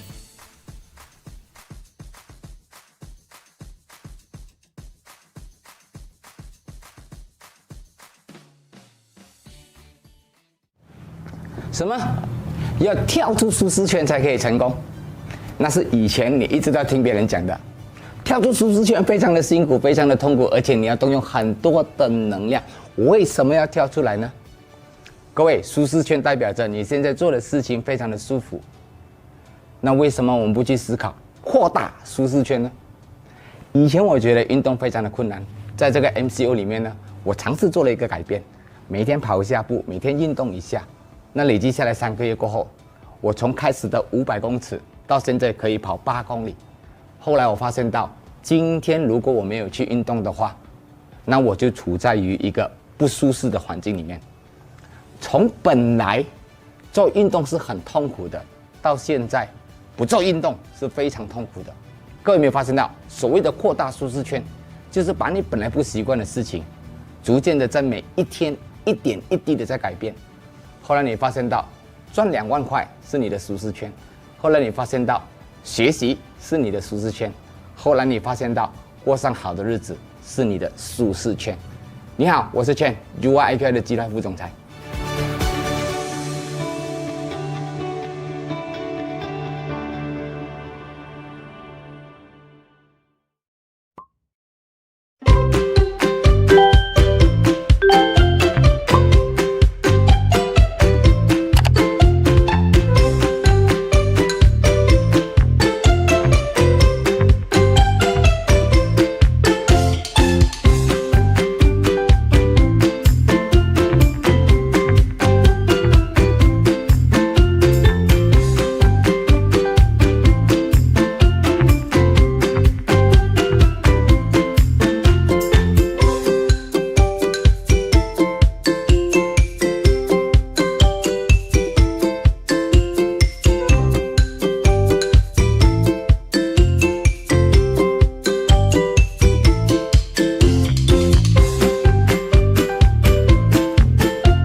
If you look at the map, you can see the Philippines is spread over 7,000 islands, then broken into 3 major parts: Luzon, Visayas, and Mindanao.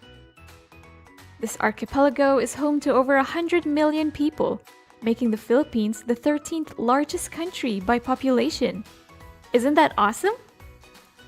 In this video, we look into the top 4 reasons to invest in the Philippines, because really, you don't want to miss it out.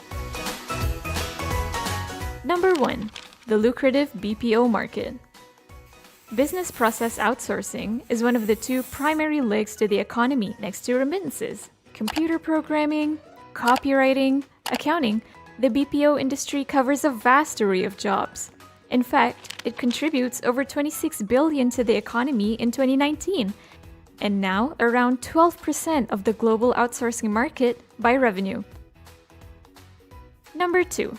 The excellent pool of skilled labor at a highly affordable cost. The majority of the population speaks fluent English. It is a primary language of business and commerce. Communication barrier? Non-existent. They're also very culturally aligned with North America due to their history, which results in a very flexible and adaptable workforce. Of course, the cherry on top is that the cost of employing the local talents here just makes a lot of sense. Third, the expanding infrastructure. The fractured island geography has long posed a challenge to the country. Under the ambitious Build, Build, Build project set in 2017, the government aims to decongest traffic, putting its notorious Carmageddon behind and bridging the digital and social gap between cities and rural areas. Thus, one industry to look out for is the real estate industry. And we're not just talking residential real estate. With the Philippines' BPO sector accelerating in growth, the demand for offices and commercial spaces will continue to shoot up. Most importantly, as foreign investors, contrary to a decade ago, you can enjoy various benefits and incentives from the government. So, if you're keen to begin your investment in the Philippines, get started with us today at IQI. You can also check out our video above for more ideas in investing in the Philippines real estate.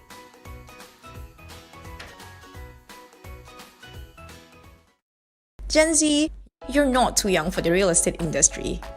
Your age is an age. Here's why. First, your young face will make you stand out because we don't have that many of you yet. Second, this is your time to build good relations. You're fresh, curious, eager to learn. The clients, they love to see this. And speaking of clients, learn all the tricks up your most senior teammate's sleeve to win them over. Number 4, you have less commitment at this age, so make a lot of mistakes. They are your best teachers. We also need your social media and tech prowess because real estate marketing is moving online. And last, while you lack the professional knowledge, you pack a lot of courage. Hiccups don't stop you. So if you fancy what we've just told you, take the leap. With IQI Global, we'll show you how to land strong every single time.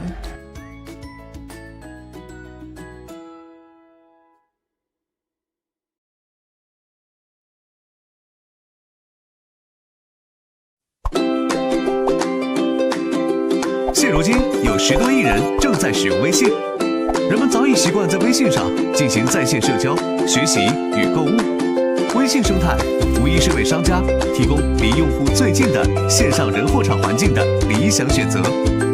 所以，小额通能做什么呢？小额通，知识产品与用户服务的数字化工具，在微信生态基础上，为每一个组织打造专属的知识服务平台。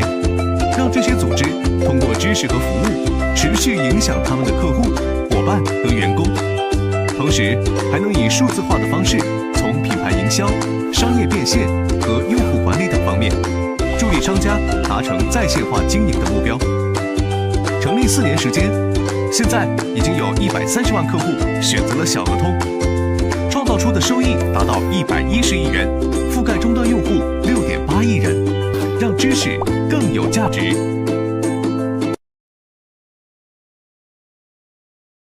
I bet you've seen a lot of companies pledging to go net zero by 2030 or to reach carbon neutrality.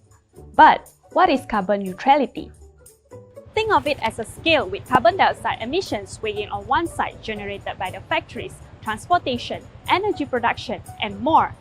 On the other side of the scale, we have reduction via tree planting initiatives and the carbon capture technology. Scientists have warned that we must reach net zero emissions by 2050 to avert climate chaos.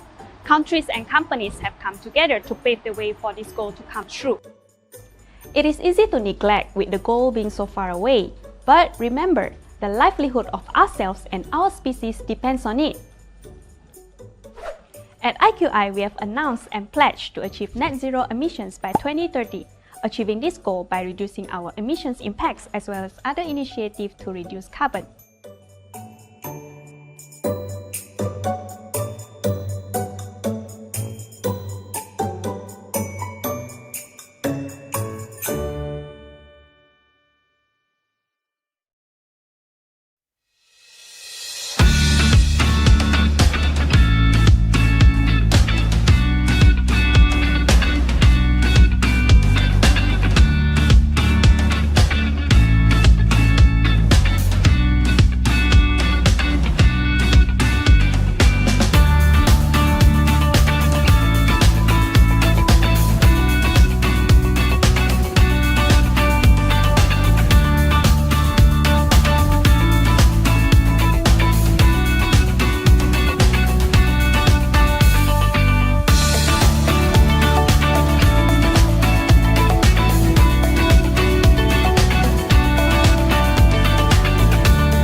terms of furnishing, because what you can see here is what you get. All right.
Vietnam, the poster child of economic miracles in Southeast Asia, making headlines worldwide. Today, this Asian country is known for its popular tourist destinations, historical sites, deliciously healthy cuisine, and meteorical economic rise, which is why we say you should invest in Vietnam. But before we dive into details, let's look into the country's profile. Vietnam is a socialist state governed by the Communist Party of Vietnam. The capital city is Hanoi, but the largest city is Ho Chi Minh. Vietnam is the largest producer of cashew nuts and black pepper and the second largest producer of coffee. Fun fact, Vietnam is consistently voted as the cheapest country to travel in Southeast Asia. Fascinating, right? Moving on, reason number one to venture into Vietnam is the strategic location. Vietnam is close to major cities and emerging economies in Asia as well as the world's biggest market, which is China. Other than that, Vietnam has a long coastal line which is close to important shipping routes for export and import. Next, we look into Vietnam's stable and growing economy. Thanks to the 1986's Doi Moi reform, Vietnam has moved from the world's poorest nation into a lower middle income country. The economy has also shown remarkable resilience despite COVID-19. In fact, Vietnam's growth in 2020 has been one of the best in the world. To top it off, over the span of 30 years, the poverty rate has declined sharply from over 70% to below 6%. The backbone of Vietnam's healthy economy is its supportive government policies to spare foreign investment. For example, most industries in Vietnam allow for foreign direct investment, the setup cost is low, and Vietnam has taken part in many foreign trade agreements. Evidently, we see big names like Samsung setting up their R&D center in Vietnam. Vietnam also benefits from the China Plus One strategy used by investors to diversify their risk. Lastly, let's look into Vietnam's young and growing population. Vietnam records a population of over 97 million, which makes it the 15th largest in the world. A huge population coupled with steady economic growth means increased demand for goods. There is also potential for greater skilled workforce. This is shown from Vietnam's achievements in the PISA test, which evaluates the effectiveness of a country's education system. Vietnam also scores first in the Human Capital Index score among middle-income nations. Now that you've heard all of this, you must be very intrigued. So contact us right now and start your investment in Vietnam. You can also check out our videos at IQI Global to learn more about venturing into Vietnam's real estate market.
Every 40 seconds, a person dies from suicide. That's close to 800,000 people every year. While effective and proven interventions can be implemented to prevent suicide and the attempt, many still choose not to see mental health as important as physical well-being. Suicide is the second leading cause of death among 15 to 29-year-olds globally. Let us come together on this day to give importance to mental health and to be there beyond a simple, "How are you?" Always communicate effectively with your colleagues, friends, and loved ones. You may never know. The one who smiles the most may be suffering more within. Each human is unique in how they deal with internal and external challenges. But one thing is clear, no matter how tough you are, we all need care and compassion. Show those around you that seeking medical attention for mental health is perfectly normal and crucial. Remember, let them know that you are there for them. I am with you. I'm with you. I'm with you. I am with you.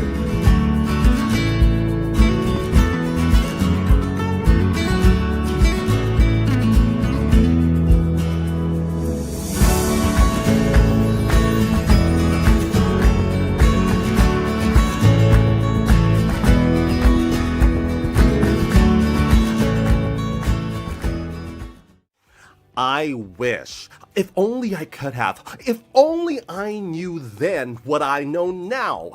Regret is a terrible thing to have. The key in life to feeling fulfilled is to make sure that all your actions are actions of intentionality. This intentionality will allow you to reach your dreams. Now, the key word is the word reach. I challenge you. Dare to dream big, but make sure that your actions match your aspirations.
One is greater than zero.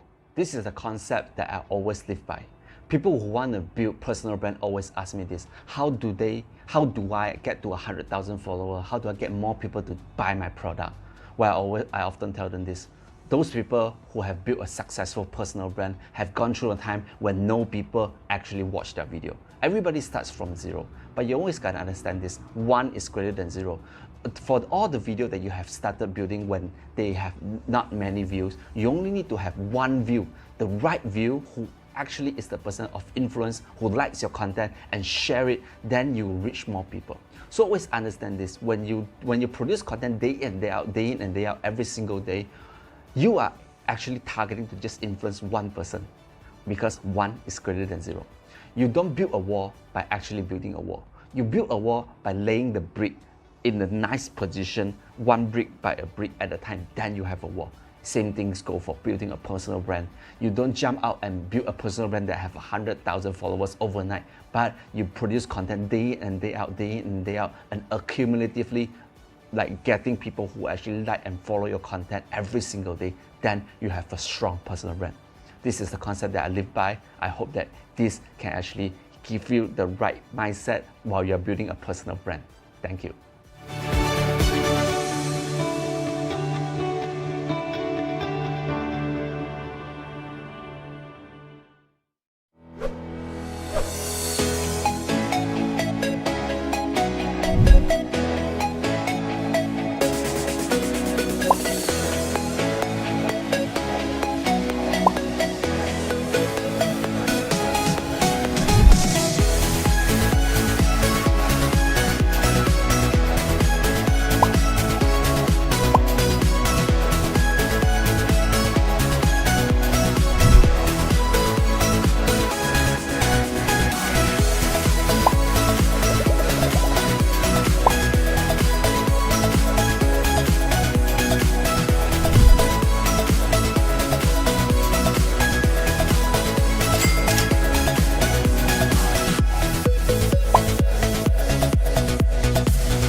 Huge island, massive opportunity.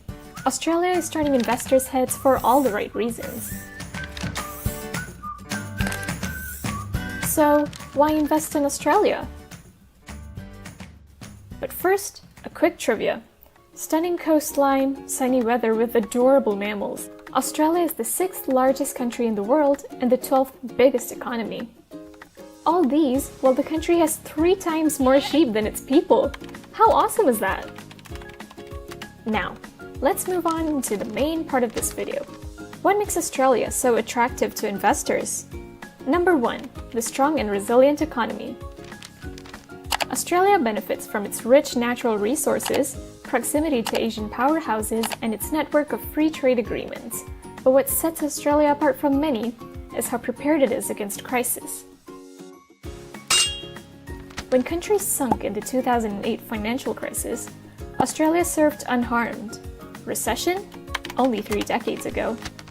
In 2020, Australia's COVID-19 response made for headlines, the good ones. So, if you're looking for a stable and low-risk destination for investment, Australia has that one checked. Number 2, Australia's dynamic industries offer ample opportunities to investors. The country is a significant exporter of resource and energy, agribusiness, financial services, education, and tourism. For example, Australia is one of the top 3 exporters of resource and energy and boasts the 3rd largest number of foreign students in its world-class tertiary education. Third reason to invest in Australia? Its people. The Wi-Fi, ultrasound, black box flight recorder.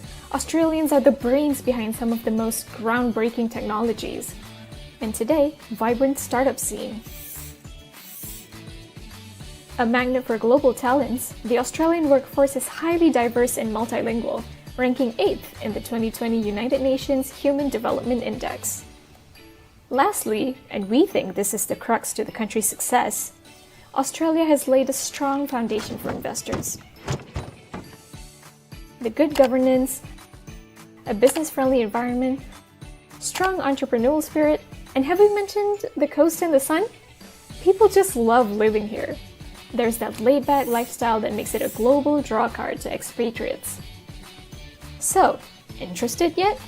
Start your investment in Australia with us at IQI Global today. For more info on the Australian real estate market, you can have a look at the video above.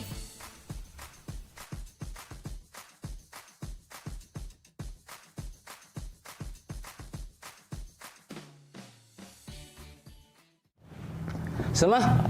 要跳出舒适圈才可以成功？那是以前你一直在听别人讲的。跳出舒适圈非常的辛苦，非常的痛苦，而且你要动用很多的能量。为什么要跳出来呢？各位，舒适圈代表着你现在做的事情非常的舒服。那为什么我们不去思考扩大舒适圈呢？以前我觉得运动非常的困难，在这个 MCO 里面呢，我尝试做了一个改变，每天跑一下步，每天运动一下。那累积下来3个月过后，我从开始的500公尺到现在可以跑8公里。后来我发现到，今天如果我没有去运动的话，那我就处在于一个不舒适的环境里面。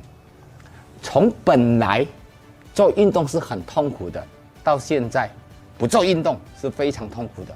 各位有没有发现到，所谓的扩大舒适圈，就是把你本来不习惯的事情，逐渐的在每一天一点一滴的在改变。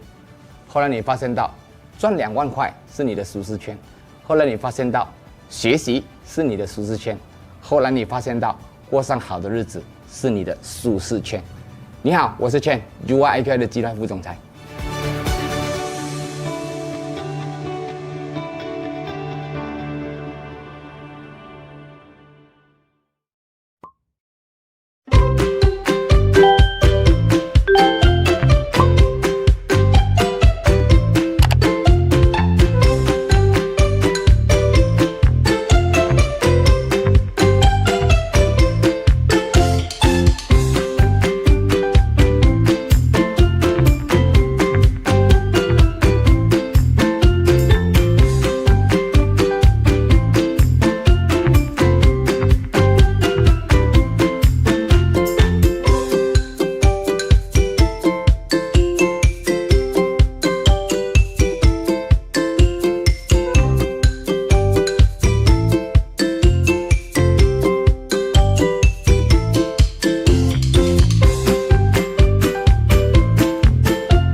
If you look at the map, you can see the Philippines is spread over 7,000 islands, then broken into 3 major parts: Luzon, Visayas, and Mindanao. This archipelago is home to over 100 million people, making the Philippines the 13th largest country by population. Isn't that awesome? In this video, we look into the top 4 reasons to invest in the Philippines, because really, you don't want to miss it out. Number 1. The lucrative BPO market. Business process outsourcing is one of the 2 primary legs to the economy next to remittances. Computer programming, copywriting, accounting, the BPO industry covers a vast array of jobs. In fact, it contributes over $26 billion to the economy in 2019, and now around 12% of the global outsourcing market by revenue. Number 2. The excellent pool of skilled labor at a highly affordable cost. The majority of the population speaks fluent English. It is a primary language of business and commerce. Communication barrier? Non-existent. They're also very culturally aligned with North America due to their history, which results in a very flexible and adaptable workforce. Of course, the cherry on top is that the cost of employing the local talents here just makes a lot of sense. Third, the expanding infrastructure. The fractured island geography has long posed a challenge to the country. Under the ambitious Build, Build, Build project set in 2017, the government aims to decongest traffic, putting its notorious Carmageddon behind and bridging the digital and social gap between cities and rural areas. Thus, one industry to look out for is the real estate industry. And we're not just talking residential real estate. With the Philippines' BPO sector accelerating in growth, the demand for offices and commercial spaces will continue to shoot up. Most importantly, as foreign investors, contrary to a decade ago, you can enjoy various benefits and incentives from the government. So, if you're keen to begin your investment in the Philippines, get started with us today at IQI. You can also check out our video above for more ideas in investing in the Philippines real estate.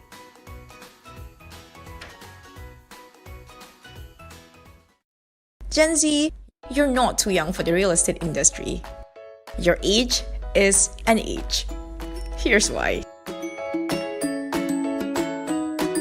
First, your young face will make you stand out because we don't have that many of you yet. Second, this is your time to build good relations. You're fresh, curious, eager to learn. The clients, they love to see this. And speaking of clients, learn all the tricks up your most senior teammate's sleeve to win them over. Number 4, you have less commitment at this age, so make a lot of mistakes. They are your best teachers. We also need your social media and tech prowess because real estate marketing is moving online. And last, while you lack the professional knowledge, you pack a lot of courage. Hiccups don't stop you. So if you fancy what we've just told you, take the leap. With IQI Global, we'll show you how to land strong every single time.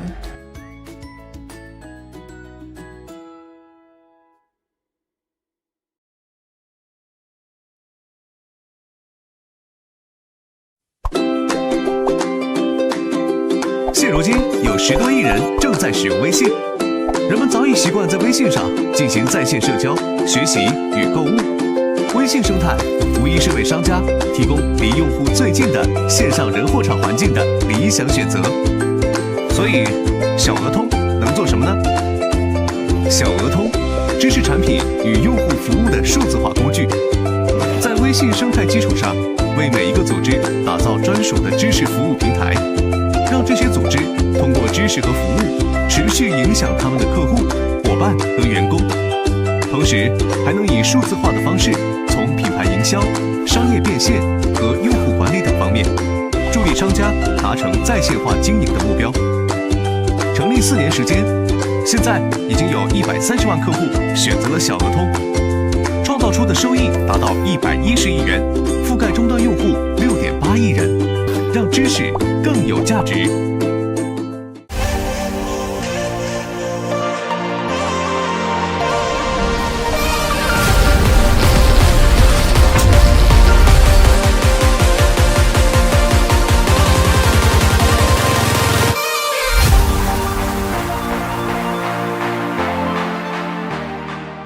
Hope you had a good time to relax. Welcome back for the last sprint of the Adapt International Convention.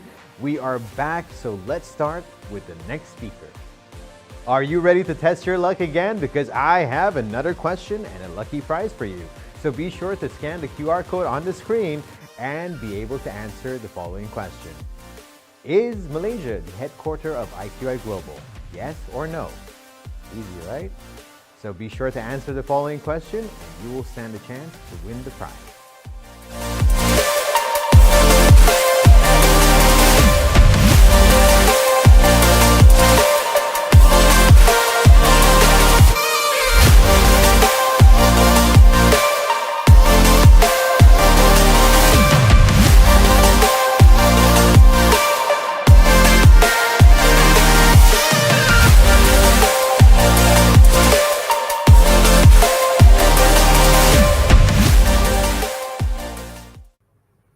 Salam, marhaba, and good day to all of you.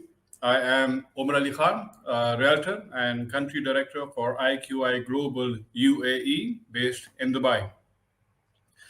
I am honored to be part of this global platform, which is showcasing multiple talented professionals from around the globe. I am also super excited to have this opportunity to share some quick views on a topic very dear to my heart. At the same time, I am thankful to the founder and group CEO of Joy IQI, Kashif Ansari, all the other directors, and our fantastic team for setting up this amazing venue where global minds are connecting and planning for the digital future. Now, my quick uptake on entrepreneurship is basically as such that I feel that finding a need or opportunity in the market and filling it at the core, this is what entrepreneurship and small business is all about. And any new startup or any new business or entrepreneur, when they want to start up and they want to figure out what kind of business to start, they need to assess a certain number of points. Firstly, what interest is the individual, the business person or the entrepreneur themselves have? Then you need to line it up with probably the background or the experiences of that individual. If you have alignment on these 2 points, you can then proceed ahead to figure out what are the financial resources which are there at your disposal. And if there is something lacking, how can you perhaps go about in figuring out to shore up those financial resources in order to move ahead with the journey? After that, you need to look at the unmet market needs, essentially the areas where there is some sort of possibility that you can delve into it and create a niche for yourself. Along the way, obviously, there will be a lot of problems that will need solving. So that is something you should always be prepared for and be focused on. And at the end, to round it all up, essentially, when you do start off with anything new, you will need to get support from your network, professional network, social network, and whatever connections that you have, which will hopefully help you in this particular journey that you start. Now, there is an estimate that about 50% of new businesses fail in the first 5 years. So entrepreneurs will also need to be committed, persistent, and adaptable to beat these odds.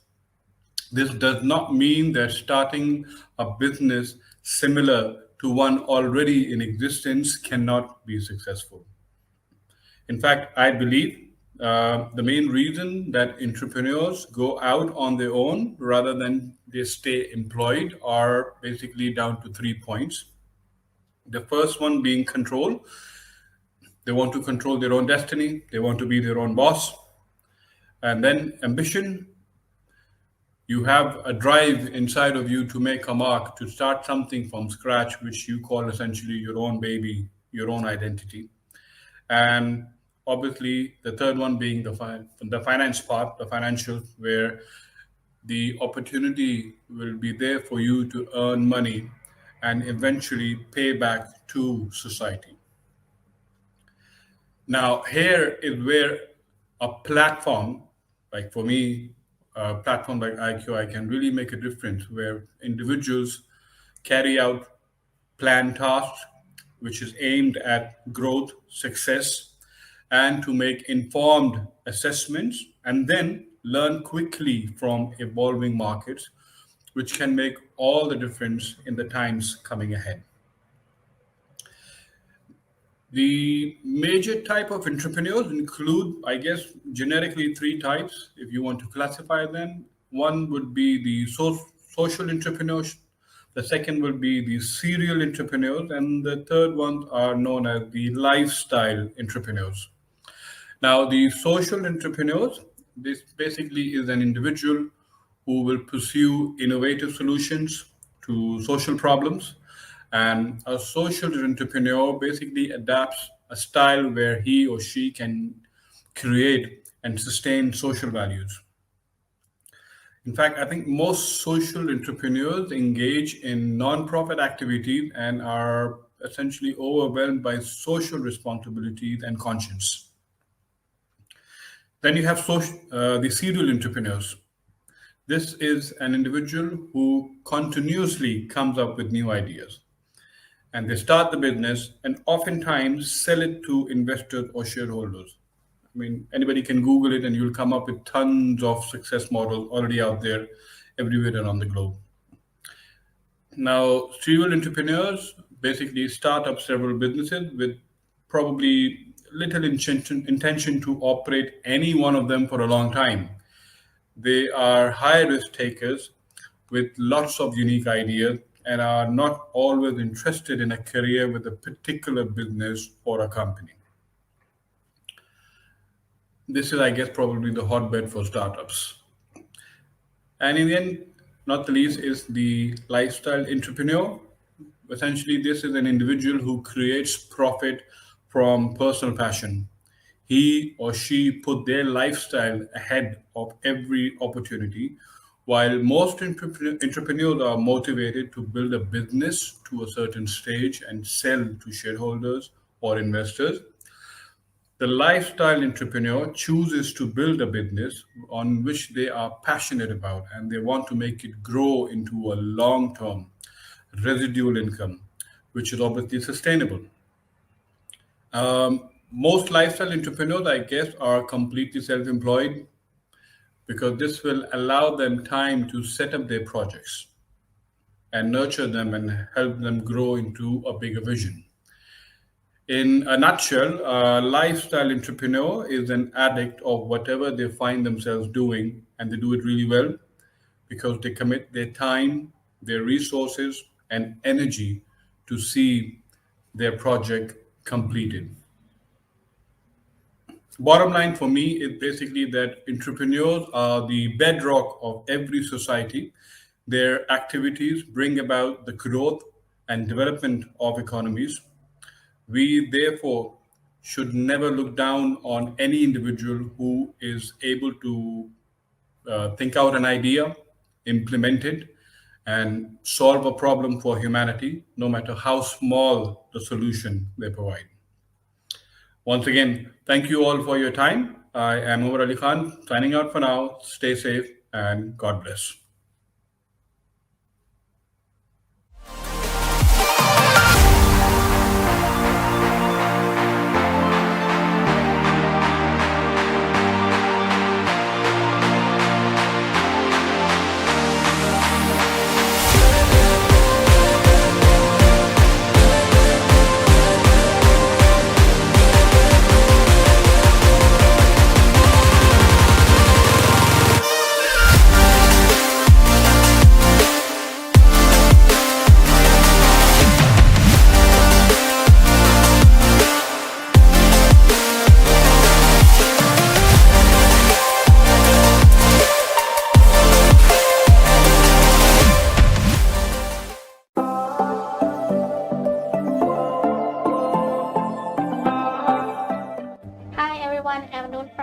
Thailand, and here Mr. Somsak. Managing Director of IFI Thailand. Hello everyone. Yeah. Today, we will let you see the transformation of technology through the time. For the first question, can you tell me what the first technology in your childhood, the most well-known technology? Your question is very long time ago. I can remember that when I was in the secondary school, on 1925, I go to the one exhibition in Chulalongkorn University. At that time, I saw one machine. It's called a facsimile. It means that when you want to send a document from this side of the world to the other side of the world, you can use the facsimile and you send the document very easy at that time. That is my first exciting for the technology. And from that fax technology, which is what is the next revolution for the technology after that? I think since I know about the internet, about the World Wide Web, right? It's around 1998. So when you want to send the document, send it via the email address only. It's easier than use the facsimile. So from that fax to the World Wide Web, that takes around 20 years, right? 23 years. 23 years. Yeah. And right now, when the first iPhone launched in the market, I think around 2007. It means that when you want to send your ID card, you use iPhone, and right now in 2021, right? You can use the application scanner, and then you keep your ID photocopy as a file, and then you can send it by email or by the WhatsApp or online application. Very easy. And from the internet to the smartphone, it takes only 9 years. It means that technology develops faster and faster. And since the pandemic, we all know that the customer behavior is changed, right? So can you tell us how it changed in real estate business? Past 2 years, we changed the way to do business. Because we cannot come together and have a meeting. We use the application Zoom every day, and maybe 4 or 5 meetings a day by Zoom. And also when we want to connect with our customer or the developer, we can use the Zoom to talk and then maybe get some project to sell for our agent by Zoom meeting only. So technology and pandemic forced us to prepare ourselves, and I think they forced every part of the business to develop and serve for the client and for the for the company. And also like a IQI agent, we are the user.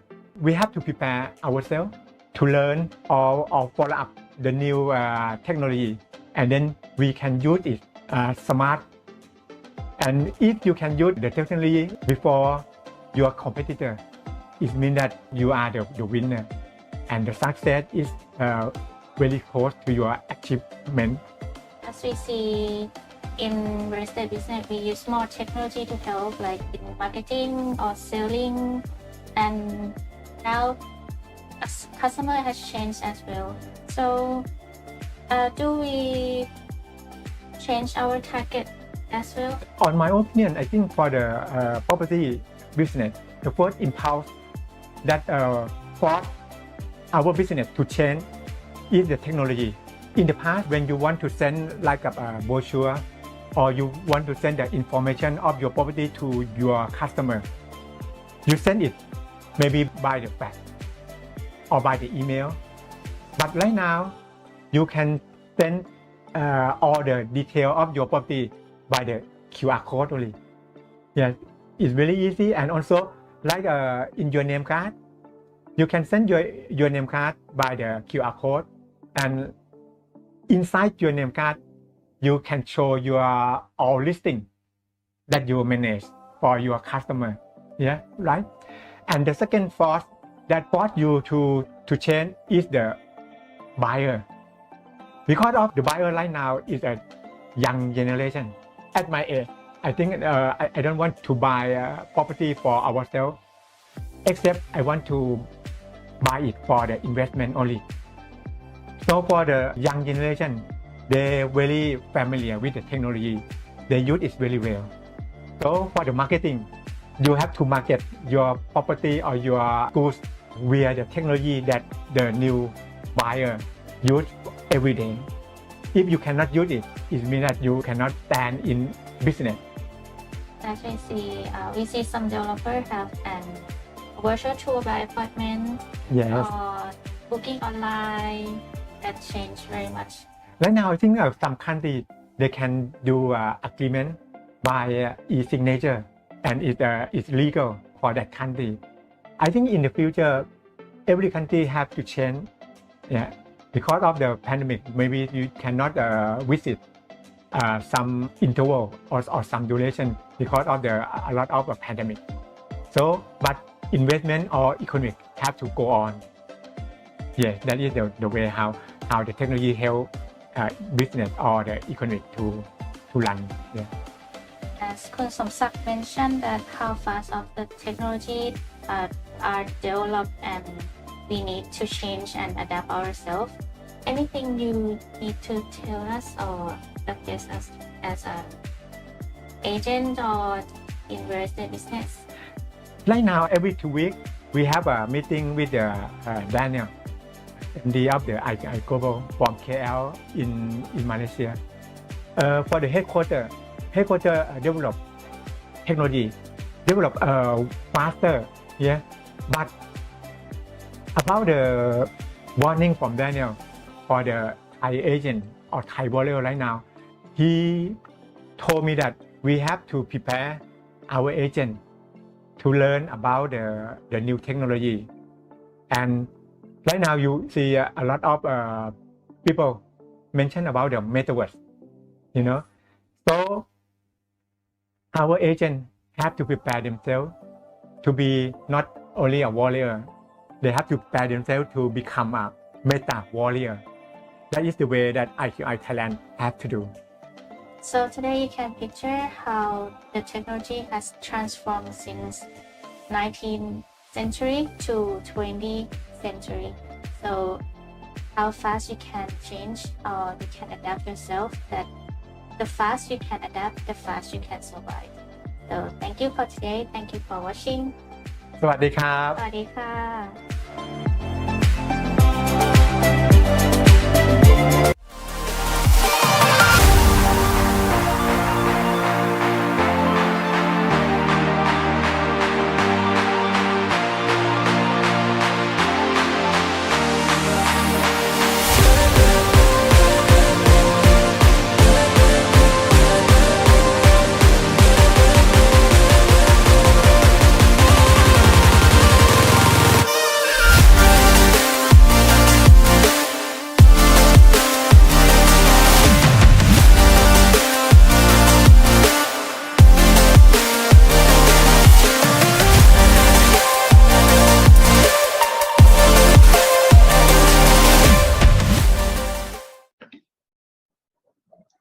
Hello everyone, I'm Charles of copyandproperty.com.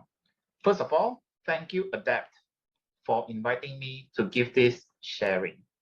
Today, we will talk about this topic. Will Proptech means the end of the road for human real estate professionals? A little bit about me. I'm Charles Tan. I'm the founder of copyandproperty.com, which has been around since 2013, and copyandproperty.com is Malaysia's leading independent property blog. At the moment, I have access to condo swimming pools in 6 towns or cities in Malaysia. I'm a prominent speaker for real estate. In 2019, I spoke in 52 events. In 2020, over 30 events. I have served as a judge for real estate awards for Property Guru as well as iProperty. My articles and views have appeared in all major media, magazines, as well as property portals. I've spoken on TV, and I was also the assistant producer for a real estate show as well. let's get on to our topic. Will Proptech means the end of the road for human real estate professionals? First, I have to bring this up.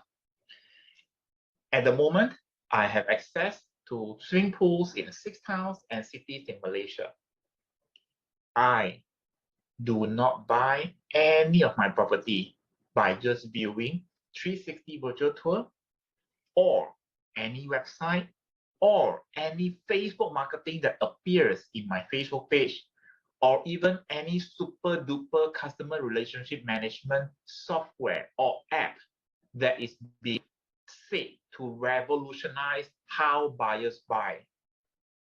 As a buyer, I can safely tell you, it does not revolutionize anything at all. And let me tell you why. Proptech, as they say, there are so many advantages. And number one is because property investment usually takes a lot of time. And Proptech promises that they will make all property transactions much faster, much easier to do. However, as a property investor, my advice, do not buy a house or a property just because the transaction can be made much faster. That is not your main reason to buy. Otherwise, you may be buying the wrong property. It should be why you buy the property, not whether the Proptech or any virtual tour or any website or any marketing says so.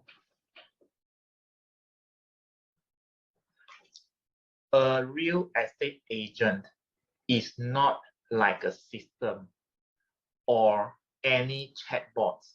A real estate agent is someone who gives me consultation, someone who advises me, someone who tells me and gives me options for my consideration. A real estate agent is not that someone that open the door, sit down on the sofa and let me view the unit. And then if I decided to buy, they get professional fee. That is not real estate agent. And that is also not something which Proptech can do.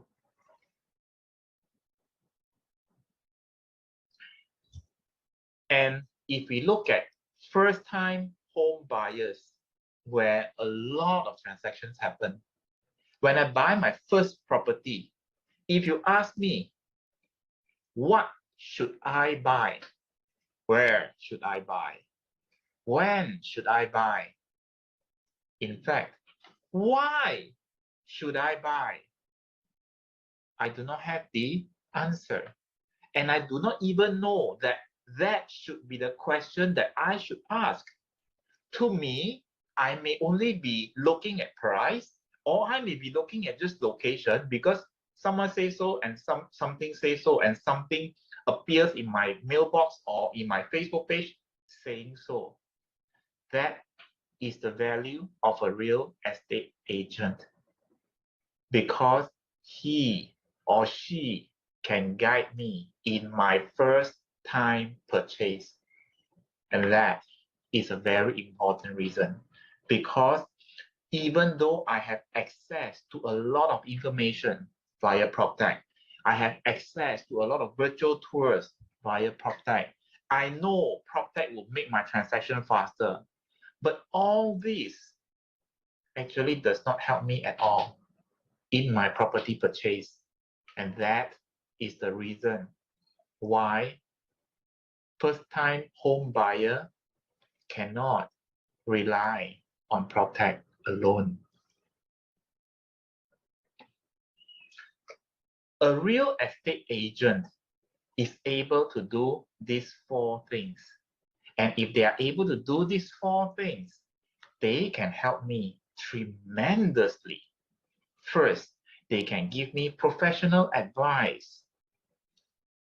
Being someone who is in the real estate industry, they know all the tips and the tricks and all the necessary information to guide me, because I will be buying something which is the most expensive in my life. A property is usually the most expensive thing that someone would ever purchase in his or her life. That is why we should not be making any mistake. And that is why we should not be buying just because we saw a heavy discount on a property. A real estate agent should also know that my success is their success. If I bought the first property and I'm able to gain capital appreciation from the first property, it meant that I would buy my second property and third property and so on. And if they were the one who advised me, who guided me, I'll buy from them again. It's as simple as that. Or I may recommend my friends to buy from them. And if they gave the same service to my friend would recommend their friends.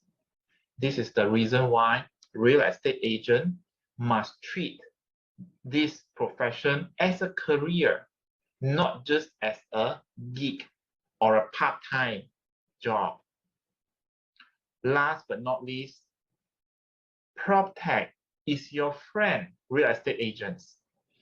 Proptech will allow you to do more, to advise more, to guide more. This is why you must use Proptech to complement whatever you are doing. Last but not least, as the property buyer and as someone who has been in the industry for a long time, speaking to real estate agents, speaking to property developers, speaking as a property investor and a working professional, this is my advice for property industry, especially for Proptech as well as real estate agent. Proptech will complement real estate professionals and Proptech will complement buyers. Anyone who is in Proptech and believe that Proptech will kill off all real estate agents, I think you should think again. Work with, not work against.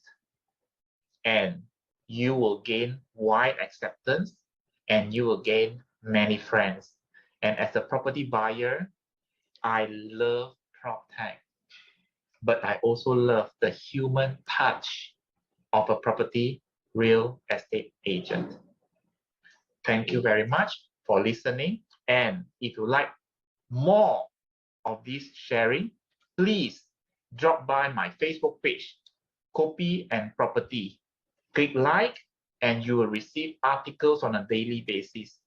Alternatively, feel free to go to my website, copyandproperty.com. Just drop in your email.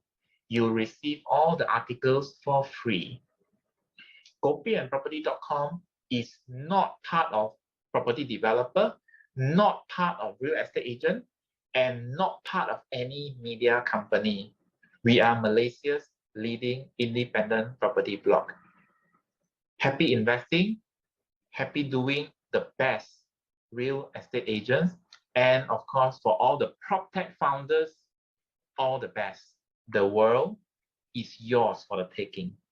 Thank you. And thank you, Adapt, for inviting. See you again next year.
everyone, welcome to the ADEPT International Conventions 2021. Thank you to JUA IQI to provide a platform for us to share our ideas on technology revolutions and digital transformations.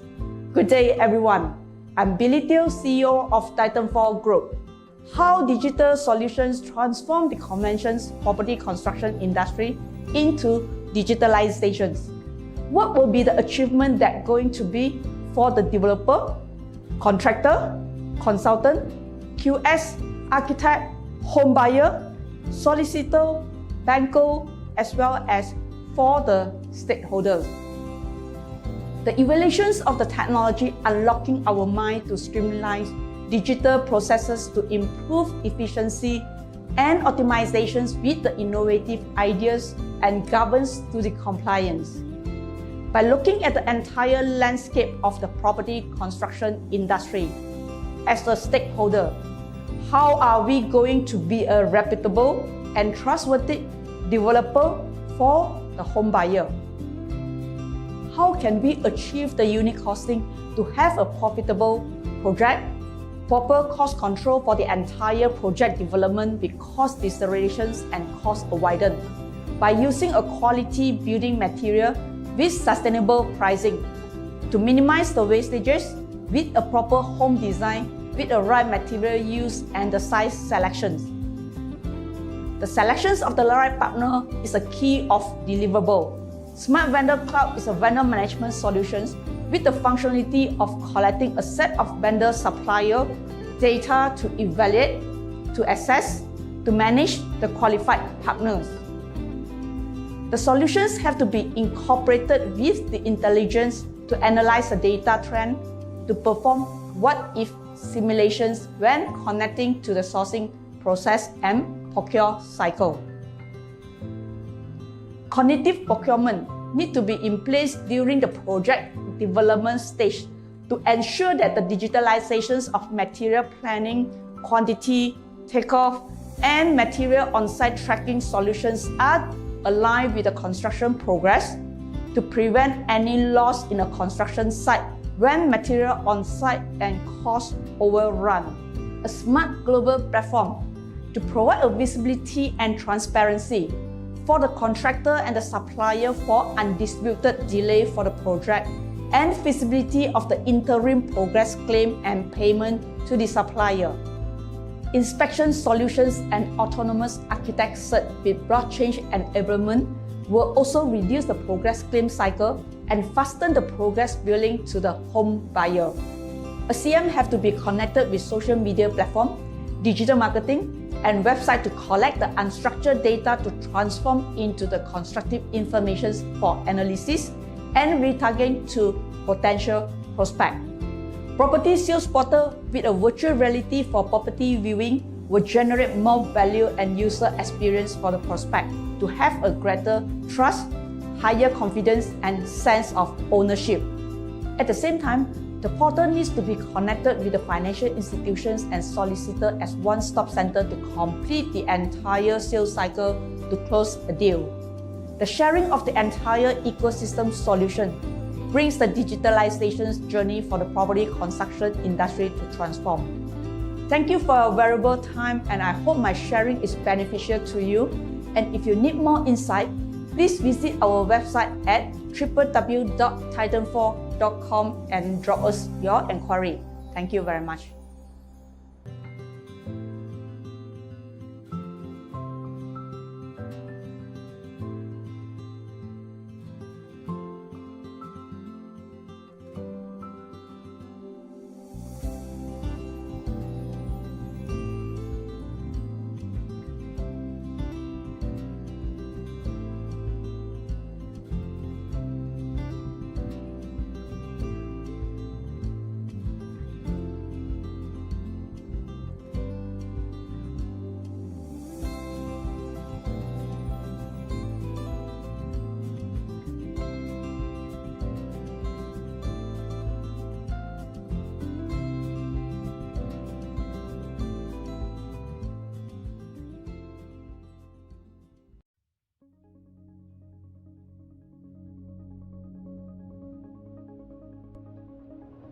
Are you having hard time managing vendors for your organization?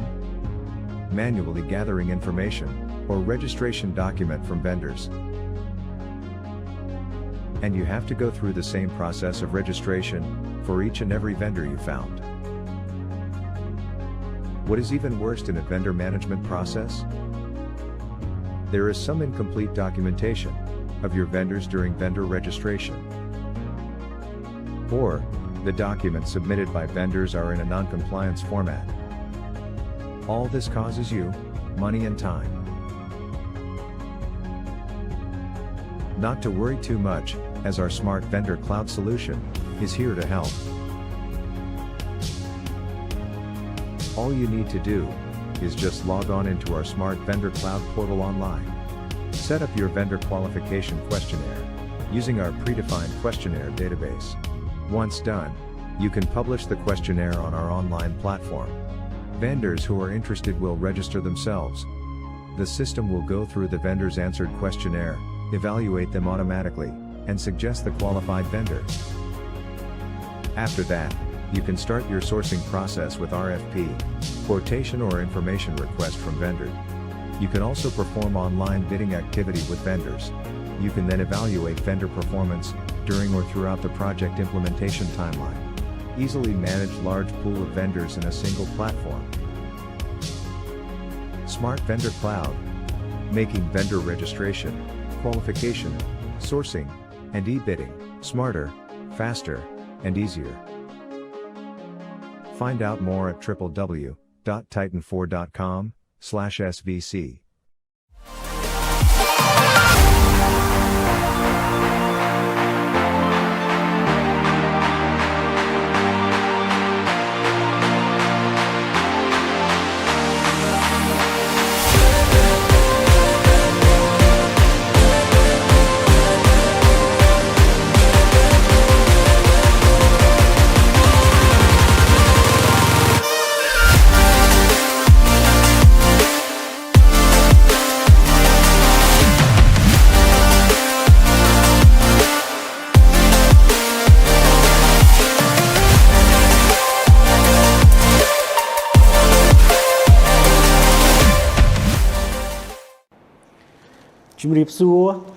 Hello, I am Chandy. I am a founder of IQI Cambodia. Today, I would like to present to all of you about the why invest in Cambodia. As all of you know, Cambodia economy enjoyed rapid growth after the global crisis in 2008. Now, more than 10 years that we are growing around 7.1% per annum, according to the report of Asian Development Bank. So, this is the good opportunity for all investment looking in Cambodia. Before the pandemic happened in 2019, we still enjoy well with the growth of our economics. If we talk about Cambodia, Cambodia is located between Thailand and Vietnam, and it is good location in Asia. Cambodia don't have the natural disaster like other countries in Asia. We don't have typhoon, we don't have earthquake, we don't have other natural disaster that harm to our development. And our weather is very nice. We have just 2 seasons for the whole country. We have only rainy season and dry season.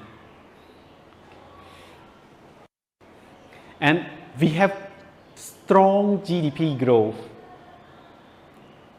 Even in pandemics of COVID-19, Cambodian economics is forecast to grow 4.4% for this year and 5.5% for 2022 as economic recover in major trading partner boosts demand for Cambodian export, according to the Asian Development Bank forecast. So this is the good sign for Cambodian to grow even pandemics of COVID-19, and more opportunity now. Cambodian is a vaccine 88% of the population already. We have around 60 million people. Now our government vaccinate all 88% already, and we nearly finished the boost. I mean the third dose of vaccine for they call it boost 1 already. So one more important thing for the investor that easy to invest in Cambodia is 80% in the country that use USD dollar for settle everything. Even you go to breakfast or you go to a restaurant, in the restaurant, hotel, market, local market, anything that you buy, you can buy in USD currency. And now our government allowed to use the yuan Chinese currency in some place already, or in the bank we can use the Chinese yuan already. So this is good for investor that should invest in Cambodia. And the land price in Cambodia, is still good among the Asian. We can say that we are cheaper than other countries in Asia, because us, according to our study, in the main city like the CBD, it's very cheap compared to the main city in Asian, like in Vietnam, in Hanoi, in Ho Chi Minh, or in Bangkok, or in Jakarta, or in Manila, Philippines, etc. like that. Foreigner can own a freehold strata title property in Cambodia for condominium or both second floor ups. It means that from the second floor up, foreigner can get the freehold and forever. Foreigner can own the land under company name that have the Cambodian partner holds their 51% or more than that. If the investor want to buy the land, have to register under the company name. Mean that have the partner that have the Cambodian citizenship hold 51% of the share. And they have other exemption tax according to the new law that Cambodia government allows and provide to all the investors that come to invest in Cambodia. And foreigner can own the share of the company 100% for the industry, for the agriculture, but except only own the land. So this is good for investors that study about Cambodia and learn more about Cambodia. And if you want to know more about the investment in Cambodia and anything that relates to the Cambodia, you can contact us, IQI Cambodia. And thank you for your pay attention with us, and we are ready to provide all what you need about the Cambodia. Thank you. Thank you.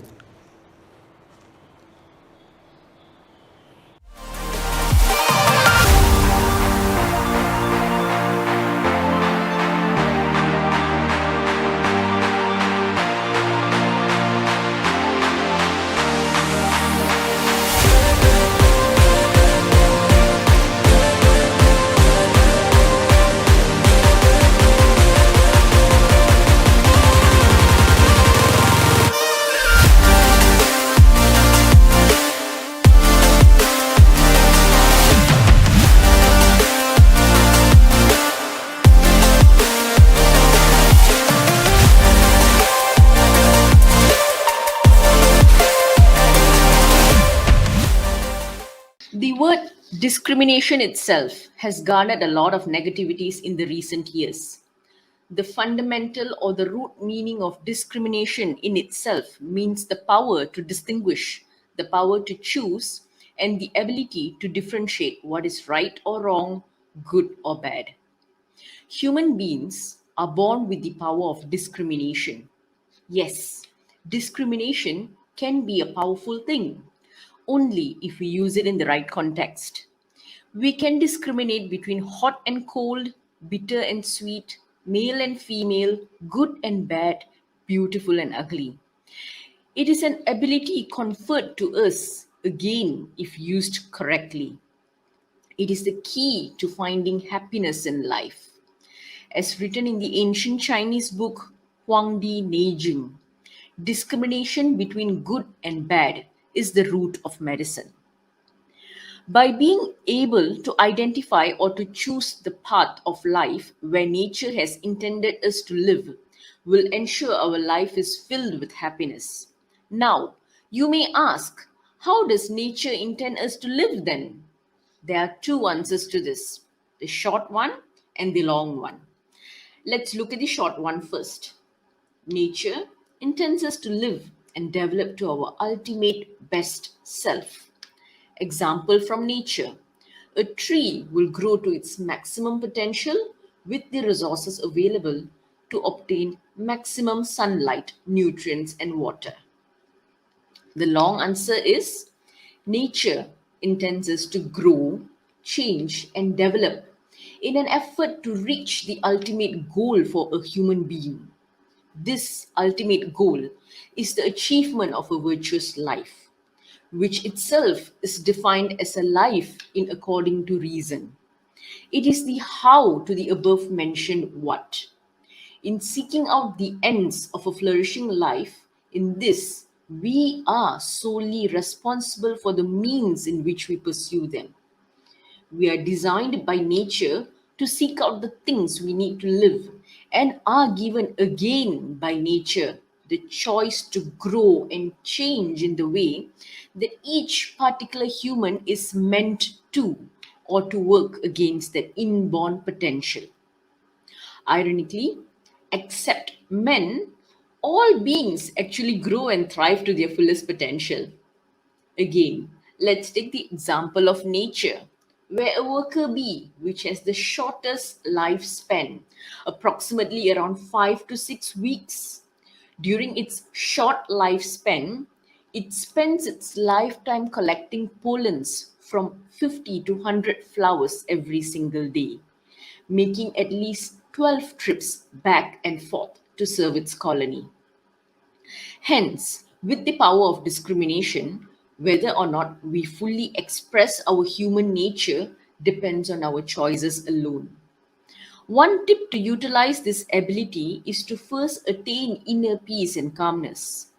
To be aware of our actions is important because those who are unaware of their body and those who are unaware of their mind, these people will never be able to achieve inner peace and happiness. Inner peace is important simply because if only you're able to quieten your mind, then you will be able to rationalize your decisions, exercising the intellect given to you to make proper choices. Emotions and thoughts influence your power of making proper choices. This is true. If you take a moment to ponder, the majority of chaos caused is mainly due to an individual or a particular cluster's emotional choice. Emotions which influence our mind and thoughts, again, which is highly unstable, has been a driving factor for many chaotic, unruly incidents around the world. Man decides not to use his ability to discriminate and to live his very best when he allows emotions to take over. How do we control this mind that is filled with emotions and thoughts then, you may ask? Simply by applying a concept called constant integrated awareness. It is a vast concept with various layers through it. However, due to the interest of time, I shall describe the very first step. It begins with questioning. Be aware of your thoughts and emotions. Example, you might be angry with someone from your office. When a thought creeps into your mind, start asking the question on where is this thought coming from? Is it necessary? Am I harming myself by this thought? Is it a beneficial thought? Is it worth my time thinking of this? Can I spend my time doing something else instead?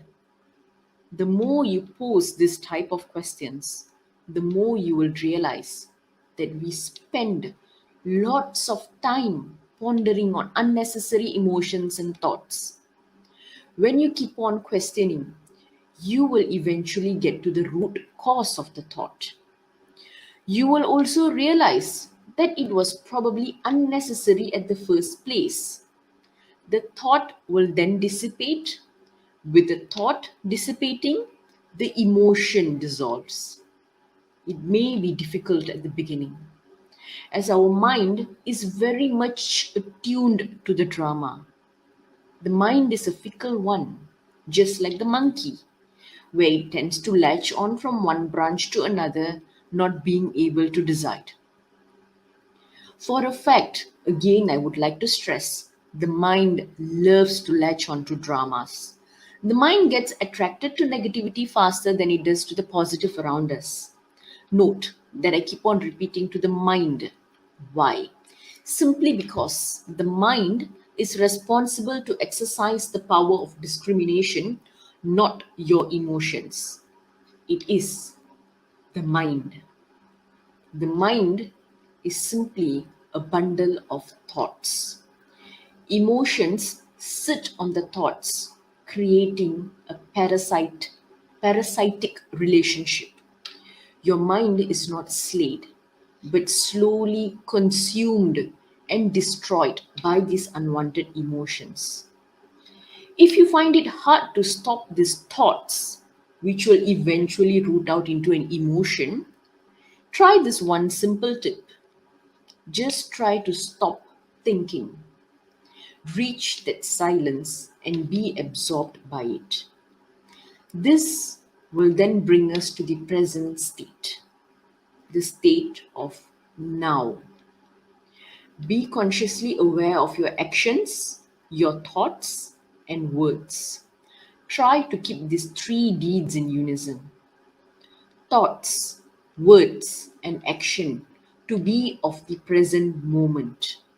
This will teach you to stay focused, and remarkably, by practicing this day by day, you will slowly start to realize the magnanimity of life. Just simply by being present, your focus increases and you will dedicate 100% of what you do to your task at hand. Productivity increases, less energy is wasted, your work environment becomes much more tolerable. Another state of mind that I would like to quickly touch is boredom. Now, with the movement control order being lifted, many of us are hurtling out to eateries, shopping complexes, and just simply traveling. In fact, statistics has shown that 45% of Malaysians, since I'm from Malaysia, I'm talking about the statistics of Malaysians here, it is shown that 45% of Malaysians experience anxiety and mental disorders. I'm not representing all of those who are experiencing such symptoms. It could be clinical for all that matters.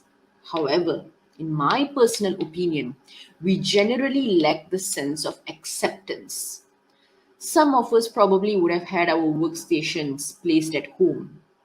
We lose our ability to dine in at our favorite restaurants after work hours.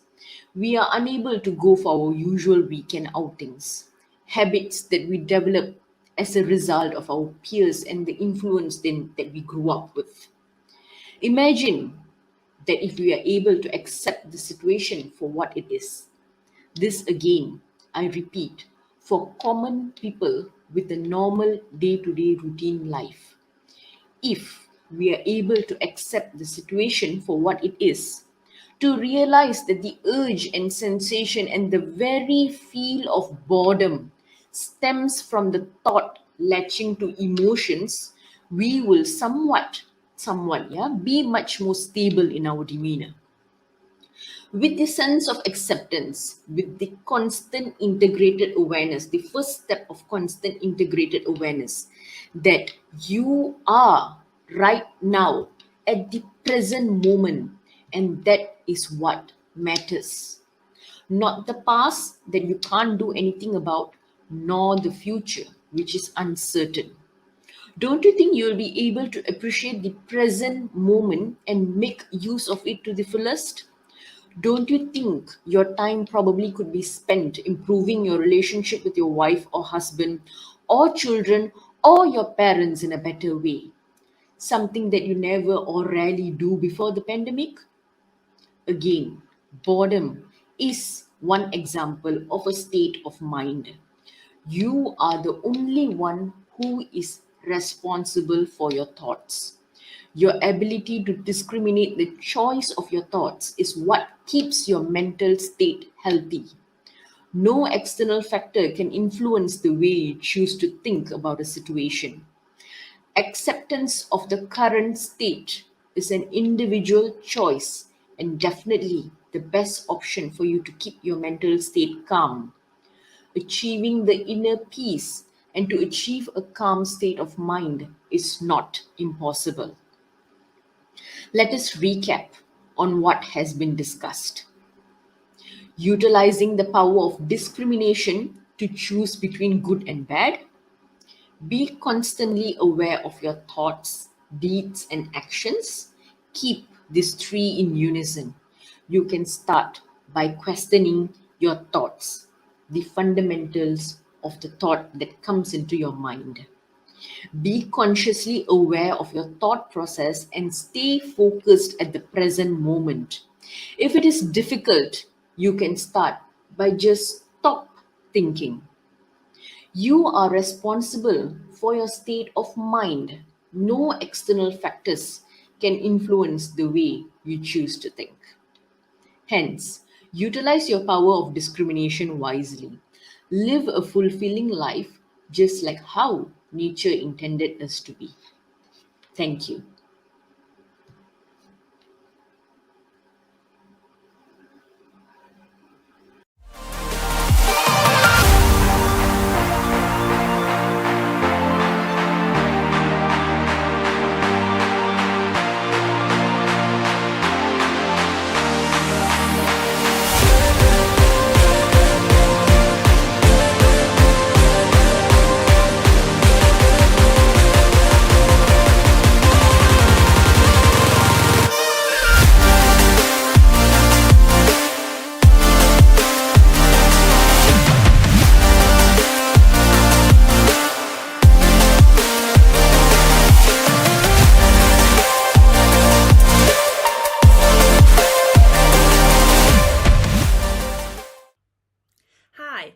Hazel Savage, and I'm speaking to you at the ADAPT convention, the Future of Technology conference. Thank you so much for tuning in and watching my video. I hope to talk to you today a little bit about artificial intelligence and the music industry, which is the current area that I work in. So my background is I've worked in the music tech industry for a long time, previously at Shazam, Pandora, Universal Music and several other companies. I started Museo about 4 years ago with my co-founder Aaron when we decided that we wanted to bring a new challenge to the industry. We call ourselves an AI company for the music industry, but really what we are is we're a data processing company. It just so happens that the data that we process is music. So for those of you who are interested in the music industry or AI technology specifically, hopefully this talk will be beneficial for you. I'm going to run you through demos, a few demonstrations of what our technology can do, and then I'm going to discuss how I think this will impact the future and where I see this industry going. So first of all, I'd like to introduce you to my company Museo, and so I'm going to use a phone today for my demo so that you can play along at home if you want to join in. So I've just simply headed to museo.com, which is our website, musio.com, and you'll see here that we have many descriptions of different parts of our business. For example, if you want to go to the technology section, you'll see where we describe how we do what we do. And what makes us different is that we're actually using audio files themselves. We're not scraping Spotify or YouTube to generate data and insights. We take MP3s and WAVs, and it's the processes that we do to these files that allow us to provide information about music. And so where that gets most interesting is if we look at the practical applications. How can it be used? So if I just go to the top of our website, and you'll see here that we've got Try Tag Demo. So I'm just going to click that. And this is available for anyone to try or use at home. So you can see AI in action. Now you'll see here there's just a search bar. You can copy and paste any YouTube link or any SoundCloud link into there, or even upload an MP3, and you can see it in action. For the purposes of this demo, I'm just going to click Try Demo Track. And what that's going to do is drop a link pre-selected into the search bar. We're going to fingerprint that audio. We're going to look at the features, and we're going to choose a lot of metadata for the track based on what we can see in the audio file. So here you go. Here's the first result. Just a Justin Bieber track. So what you can see if I hold that a little bit closer is you can see content type. We're able to tell you if it's music or not music. You can see genres. If we scroll down, we have energy spectrums, moods, emotions, instruments. And then that sentence at the bottom is also everything that's available as a tag. So that there's a high presence of male and female vocals. It's a very high quality recording. It's in D minor, and it's 147 beats per minute. And people often say to me, well, this is impressive. It's great that an AI is able to find out these kind of 10 to 20 things about a track. That's helpful. But what is the practical application? And so I often say, when I first started in the music industry, my very, very first job at university was I used to work at HMV. And it was my job in the UK to put the CDs on the shelves ready for Monday morning. And on a kind of busy week, you know, maybe leading up to Christmas, there'd be something like max 10 CD singles. On a regular week, sort of anywhere between sort of 2 and 5. And that was it. That was new music in its entirety. A very, very manageable amount of music. But, you know, to this day, and we are November 2021, you have companies like Spotify saying they have 60,000 songs uploaded to their platform every day. So we're now in a reality where there's more music released on a daily basis than used to come out in an entire year. So how do we manage that music? How do we manage that process? And that is what Museo does. We want to be able to generate insights about the music. We want to make music more discoverable. We want to give artists opportunity. You know, I always say, if you really only wanted to tag one track, a human being does a very, very good job. Perfectly good. You know, I can listen to a song and tell you the genre, add a couple of moods. I could count out the beats per minute. I could figure out what key it's in. Very easy to do one. You know, that might take me 10 minutes. But when we have clients doing upwards of, you know, 20,000 tracks a day, 1 million tracks a day in terms of tagging, it's no longer manually or humanly possible. So that's where the technology can come in and be really beneficial. Also, for anyone who's ever tried tagging music in high volume, it's not a super enjoyable thing to do. It's quite tedious. So again, using AI to do these manual tasks that are not enjoyable also frees humans up to be able to do the more creative side of the business. And that's what I'm a big believer in. So by all means, go to museo.com, head over to the tag section, try the demo, drop in your own tracks. If you're a musician and you have your own tracks, drop them in. Or, you know, find some links on YouTube and give us a test and see what you think. It's free to use, and yeah, so give it a go. The other thing I wanted to show you today is if we go to the Museo search product. So I've just clicked on Try Search Demo on the home page, and you'll see that you're in a slightly different section of the website. Again, all at museo.com.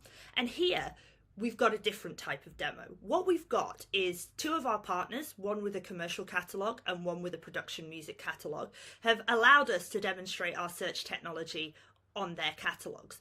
And what we're doing here is we're dropping in an audio file in much the same way we did for tag, but rather than show a list of tags as the result, we're showing the songs that are most similar to the track that you've dropped in. So when you drop in a track, the AI fingerprints that audio, and then we compare that fingerprint to every other fingerprint in the database, and we say, you might like these as well. You should try these as well. Oh, we have that exact track, or we don't have that exact track, but here are some similar. I've often described it as a bit like reverse image search by Google, but using audio. So you're using an audio file to search for other audio files. So here we go. You can see you can toggle between the commercial and the production catalogs. And then again, simple process where you drop in a YouTube link here or upload an MP3. I am going to select a YouTube video. So for example, here's a bit of fun. I'm just going to type Pitbull into the search bar and it's going to pull up a few videos. And so then I just want to choose one of those to search on. So I'm going to choose the top one. So you can see here, again, it's dropped the link into the search bar. And what it's doing is it's fingerprinting that in real time. And then it will compare that fingerprint to the entire production database and say, you like Pitbull, you like that kind of song. Here's the fingerprint, here's other stuff from the database that you might like. So you can see here a complete list of songs. I'm not going to go through and click play and play the audio over my phone and laptop speakers for you. But again, this demo is free on the website, so you're more than welcome to just go, drop the link in, try it yourself and see what you think. I think one of the most fun things is when you have AI in action like this and you're able to try a demo and try and catch it out, drop different tracks in, see the results. That can be quite fun. And one other feature I will point out is you see the magnifying glass on the right hand side here. If you click that, that's essentially a find similar button. And what it will do is whichever track you click on will jump to become the seed track, and you're now able to go through and see different songs based on the one you've clicked. So it's almost like a way to just dig down into catalogs really quickly and find lots of interesting stuff.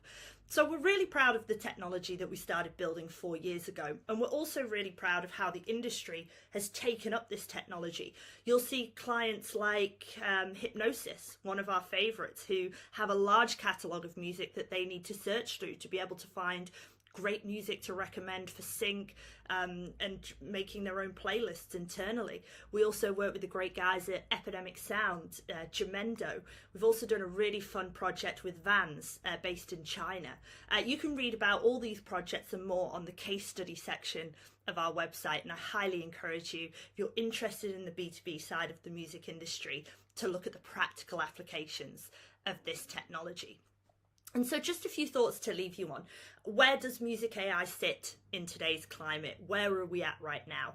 Well, I've sort of been developing my own opinions over this over the last sort of 4 years that we've been building the company. You know, where do I think this technology should be positioned and how can it be most beneficial? And it was very important to me when I was building the company that I didn't build something destructive. And I think there's a difference between destructive and disruptive. I didn't want to build something, as so many people do, that's purely based on the idea of tearing down everything that's gone before. How do I destroy the status quo and build something anew?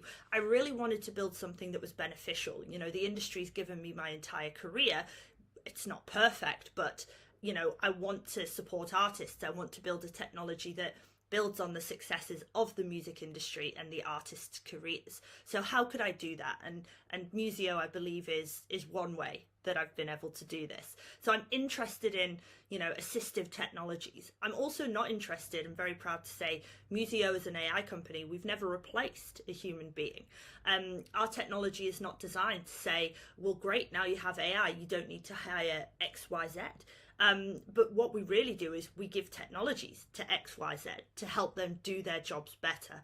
And, you know, as I say, 60,000 songs a day uploaded to streaming, nobody could manually listen to them. The solution is they just weren't getting listened to. So we provide technologies that can help in this area. And I believe that that's an ethical way to use AI, looking at jobs that either a human couldn't physically do or that nobody wants to do. And tagging music is particularly tedious. Nobody can search a catalogue of 60,000 songs in 2 seconds, but AI can. So with those two things, we can build a technology that's assistive and that helps human beings and creates a better work environment for people, freeing people up to do the creative things that humans are best at, whether that's writing music, building a relationship with an artist at a label, or other types of personal interaction where creativity and human context is important. But AI can be assistive, and I'm a true believer in that, and that is the future of the technology. So thank you so much for listening to me today. I hope you've enjoyed it. If you want to head to museo.com, try the demos for yourself. I'm on LinkedIn if anyone would like to connect. I'm always happy to talk to people about music technology or about any element of this industry. And I hope you have a great time at Adapt, and thank you so much for listening. Have a great day.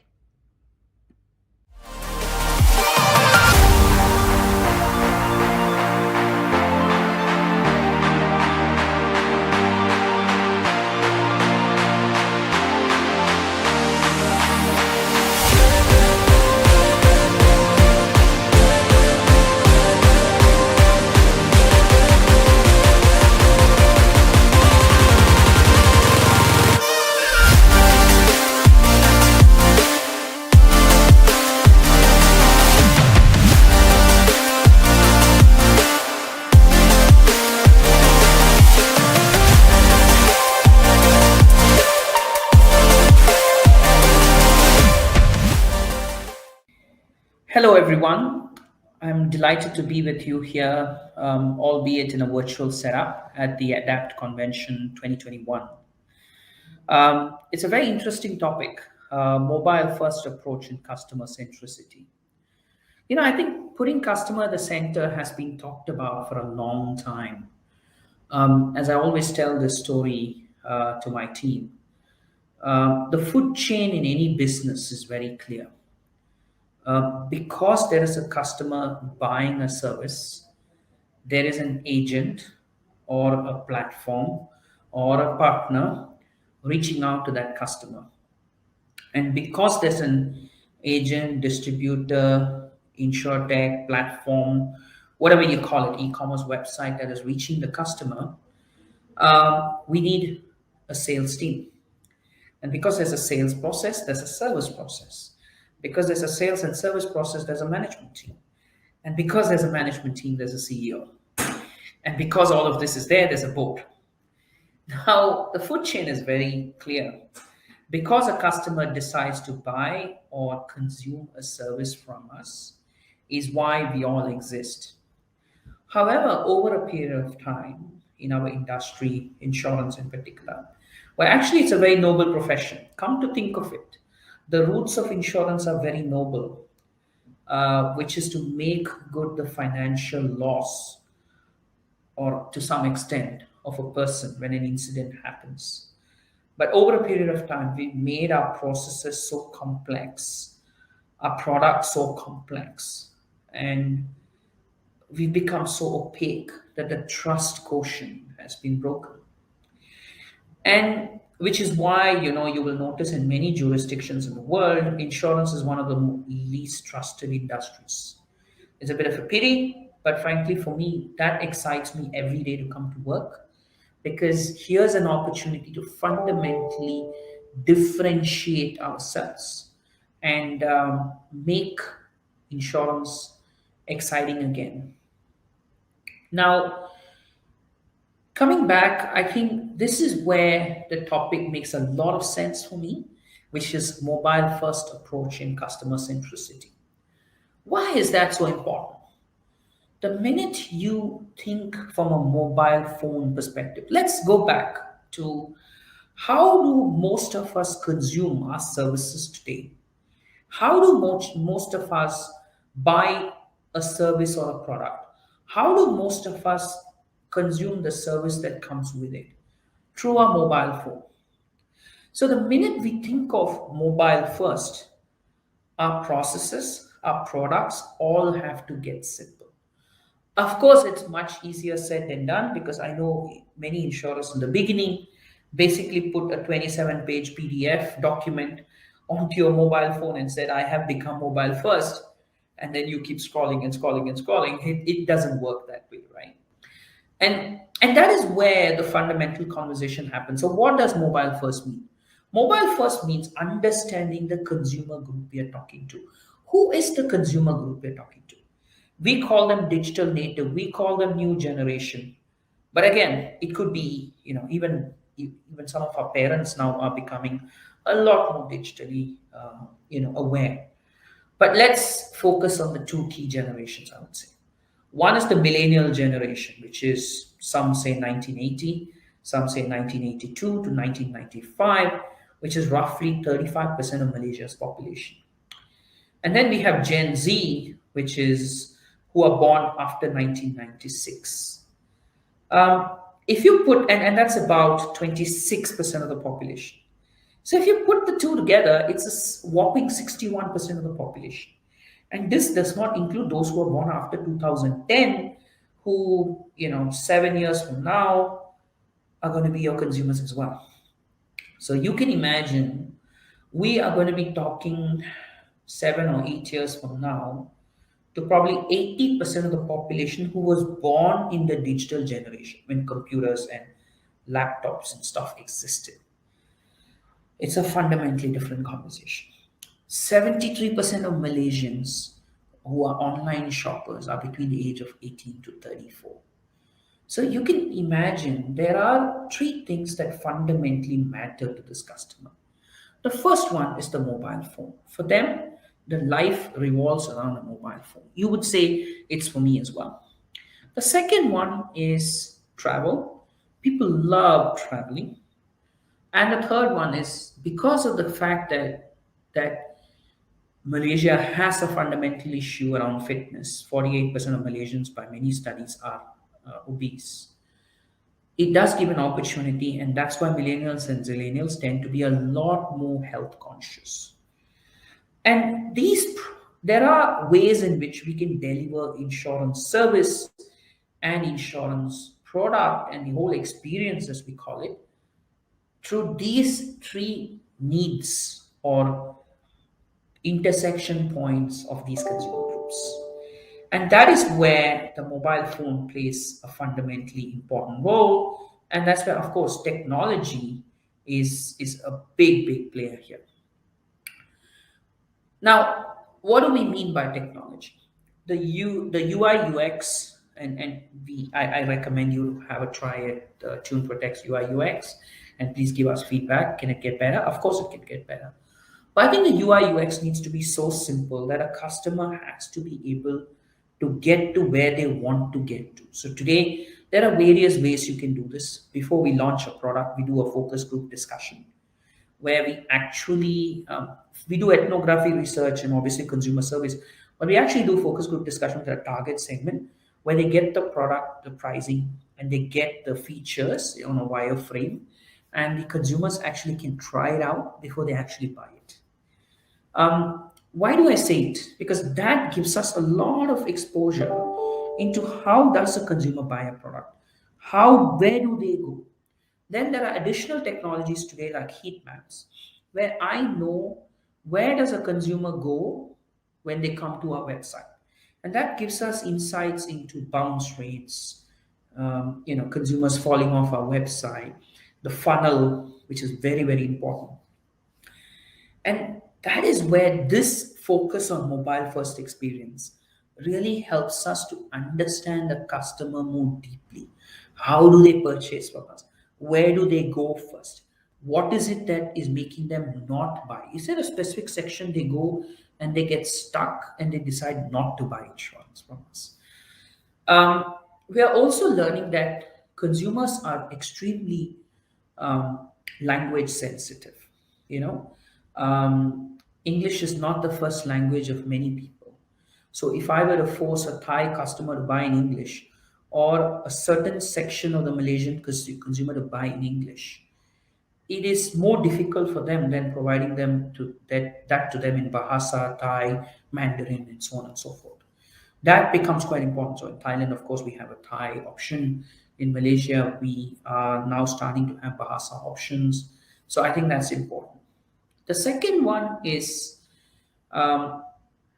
we focus a lot on API. Now, a lot of consumers don't need to know about API, but I think the fact that we are API agnostic, we even have open APIs, makes us very easy for partners to work with. So we work with 47 over partners today, which stems across industries. When you're buying from a telco, you're buying from a e-wallet, you're buying from an airline, you're buying from a hotel.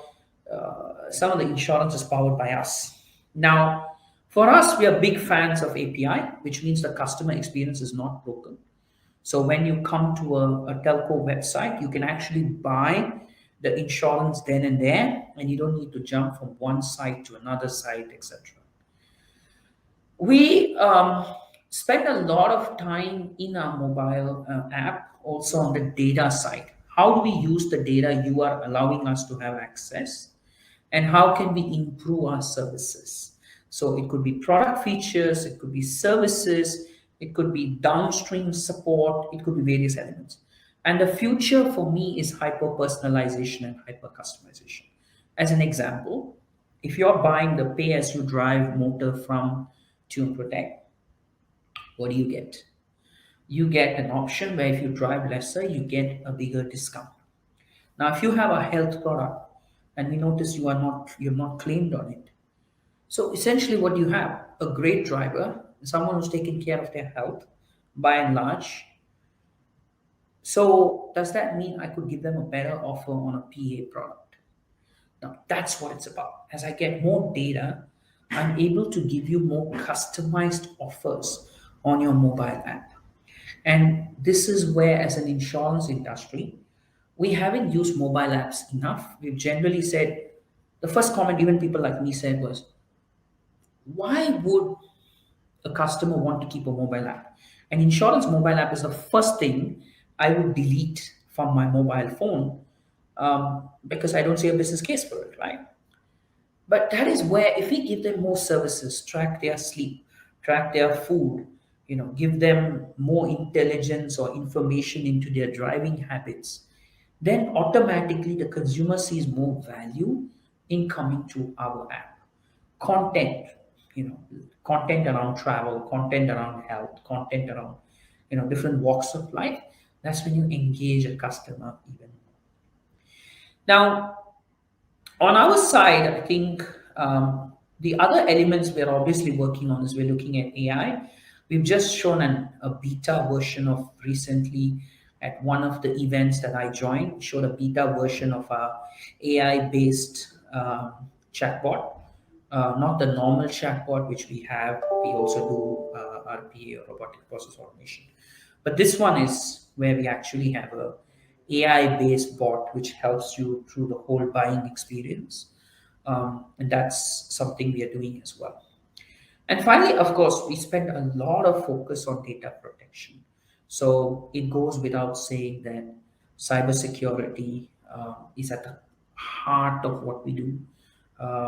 So while I talked about all this fancy stuff around mobile phone and the fact that we want to sell through the mobile phone, we also are aware that this new experience means we are opening you up to a lot of new risks, which of course is the world we live in. So obviously we do comply to high data privacy standards, but we also comply with some of the best-in-class cybersecurity standards.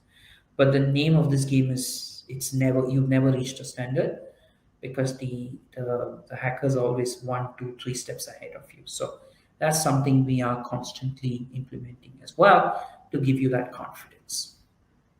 What does this mean for the customer, right? In simple terms. In simple terms, it means omni-channel. Today, you could be a customer who decides to buy a product through an agent. You could decide to service it directly with a company or through the agent. You could be someone who researches the product online and goes and buys through an agent. You could be someone who wants to do everything online. So we, for example, launched a home insurance product in Malaysia, where we actually go out to market and say, if you find a cheaper product, we'll make good the difference. The concept is similar to an AirAsia ticket, which is to say, we will sell you a ticket. Now, what food you eat or what seat you sit in is in your hands, and then you pay for it. The same way we are saying, we'll sell you a basic, pretty good home insurance product. Now, beyond that, if you want added features, blah, blah, blah, you add, you pay for it. What that does is that covers more and more millennials and zillennials who find insurance expensive, complex, because they don't want to be sold a product without being told what it covers. And they find insurance very difficult to understand. So if you strip it down and you go bite size, the customer understands it a lot better. We're doing the same experience with our new product in Thailand, where we have modular critical illness product where you can choose 1 CI, 2 CI, 3 CI, you can choose. So you don't need to buy the typical 36, 64, 100 critical illness. And you and I know that most of the critical illness we've never heard of. 90% average studies say 90% of critical illness comes from 3 or 4 conditions.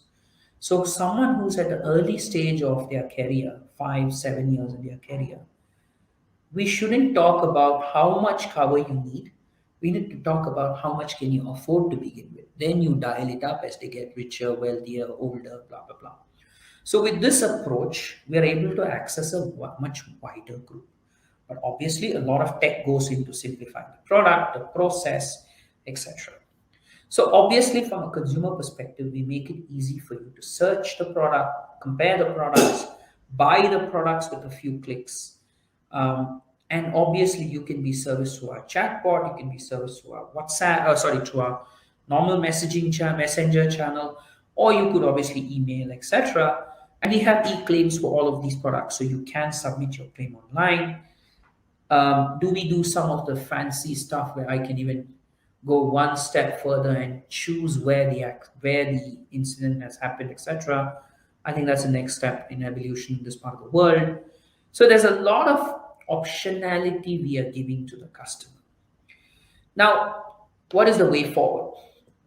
The way forward for us, I'll give you an example, is by 2024, and this might be a very interesting data. It's back-end data, but it should tell you where the focus is. 25%, no less, of people in our organization will be technology resources. So you can imagine if 25% of resources in our organization are going to be doing tech, where our biggest focus is. Our biggest focus is A, using the right technology to make the customer experience simple. 65% customers, according to a PwC survey, find a positive experience with a brand to be more influential than advertising. So if the coming in experience, the service experience is much easier, they feel a lot better. The second one is we have gone out to the market and said customer satisfaction is a KPI that everybody from me to the newest person who joins this company, their bonus is influenced by. 15% of our performance is linked to customer satisfaction. So we're putting NPS at the core of what we do for employees, customers, and partners, and we track all the three. So we know how to make the improvement. So as the consumers are happier, we believe they'll buy more. As they buy more, they tend to stay longer. Marketing 101, right? When you have more products, you tend to stay longer with the company. And when they stay longer and they buy more, obviously we create more customer lifetime value. So per policy, our margins may be lower, but jointly we create more from the customer. That's the strategy, right? We also will continuously invest in digital partnerships. What do I mean by that? I always say I will go where the customer wants me to go. I am not going to tell the customer to come where I want them to come. And that is why insurance in the past has always been sold and not bought. The best way to to get people to buy it is to address the concern they have, which is insurance is expensive, costly, complex, and not easy. If I can make it easy, not complex, in understanding and affordable, which is what we're doing with the two examples I gave you earlier about critical illness and home as an example, then a lot wider customer reach comes in. And how do I reach them? I need to reach them where they already are comfortable. So if you're comfortable in a telco relationship, you're comfortable in an e-wallet relationship, you're comfortable with an e-commerce player, why should I ask you to come over? I will come there to make it easier for you. The last one is we are currently working on a philosophy within the group where we want to be able to commit to our customers certain turnaround times. If we don't hit them, we want to be able to be accountable to the customer. What does that mean? Watch the space in the time to come. But again, that's where technology will take us. It's not going to be just about giving a service, but it's about anticipating the service and to be able to wow the customer. From my perspective, the way forward is not about which technology. There's a lot that the new age technologies like blockchain can do or AI can do. But for a customer, it doesn't matter what technology you use. What matters to the customer is how easy, seamless is it for me to deal with the company. At the end of the day, our motto, our tagline is insurance simplified. So we want to go back to the roots to make insurance very simple to deal with. I, as always, invite feedback from you. Do try using Tune Protect. And if you have any feedback, we're very keen to hear from you. Once again, thank you for the opportunity and have a good day. Thank you.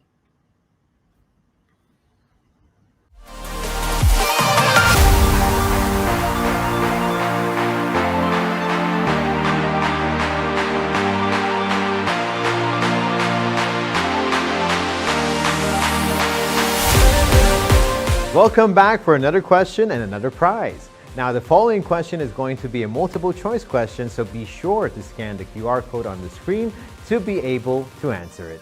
Now, the question is, the Exim Group is a renowned developer with an extensive portfolio of industrial and residential constructions.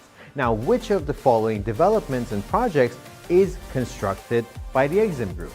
So be sure to scan the QR code to be able to see the multiple choice questions and answer it. Good luck.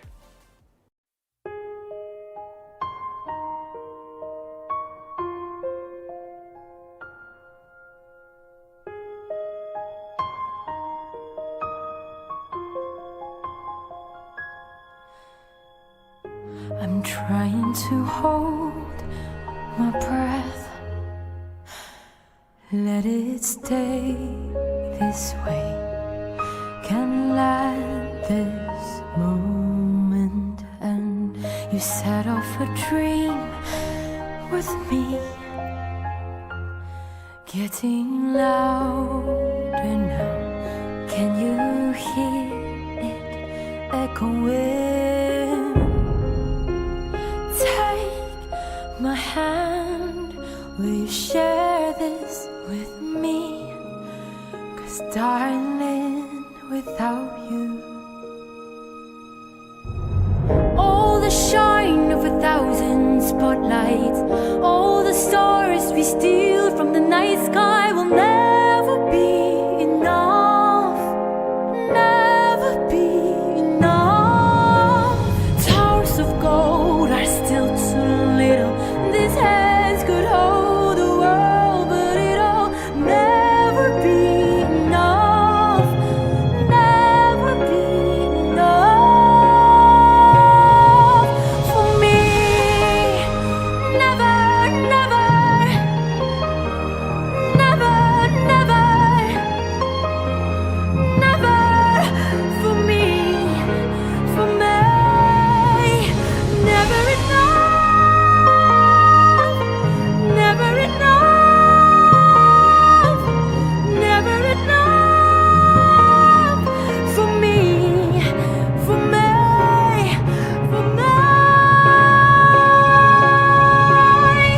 All the shine of 1,000 spotlight, all the stars we steal from the night sky will never be enough, never be enough. Towers of gold are still too little, this hand could hold the world, but it'll never be enough, never be enough for me. Never, never,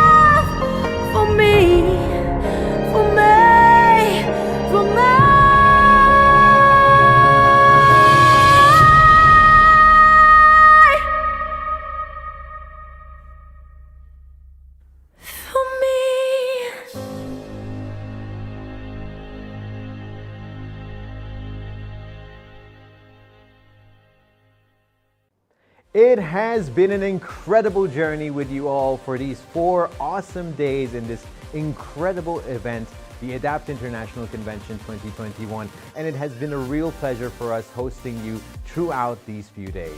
And of course, we are going to come back with very, very awesome speakers once again, bolder, stronger, and even better than before in Adapt 2022. Now be sure to look forward to us coming back, and we will be sure to see you all next year.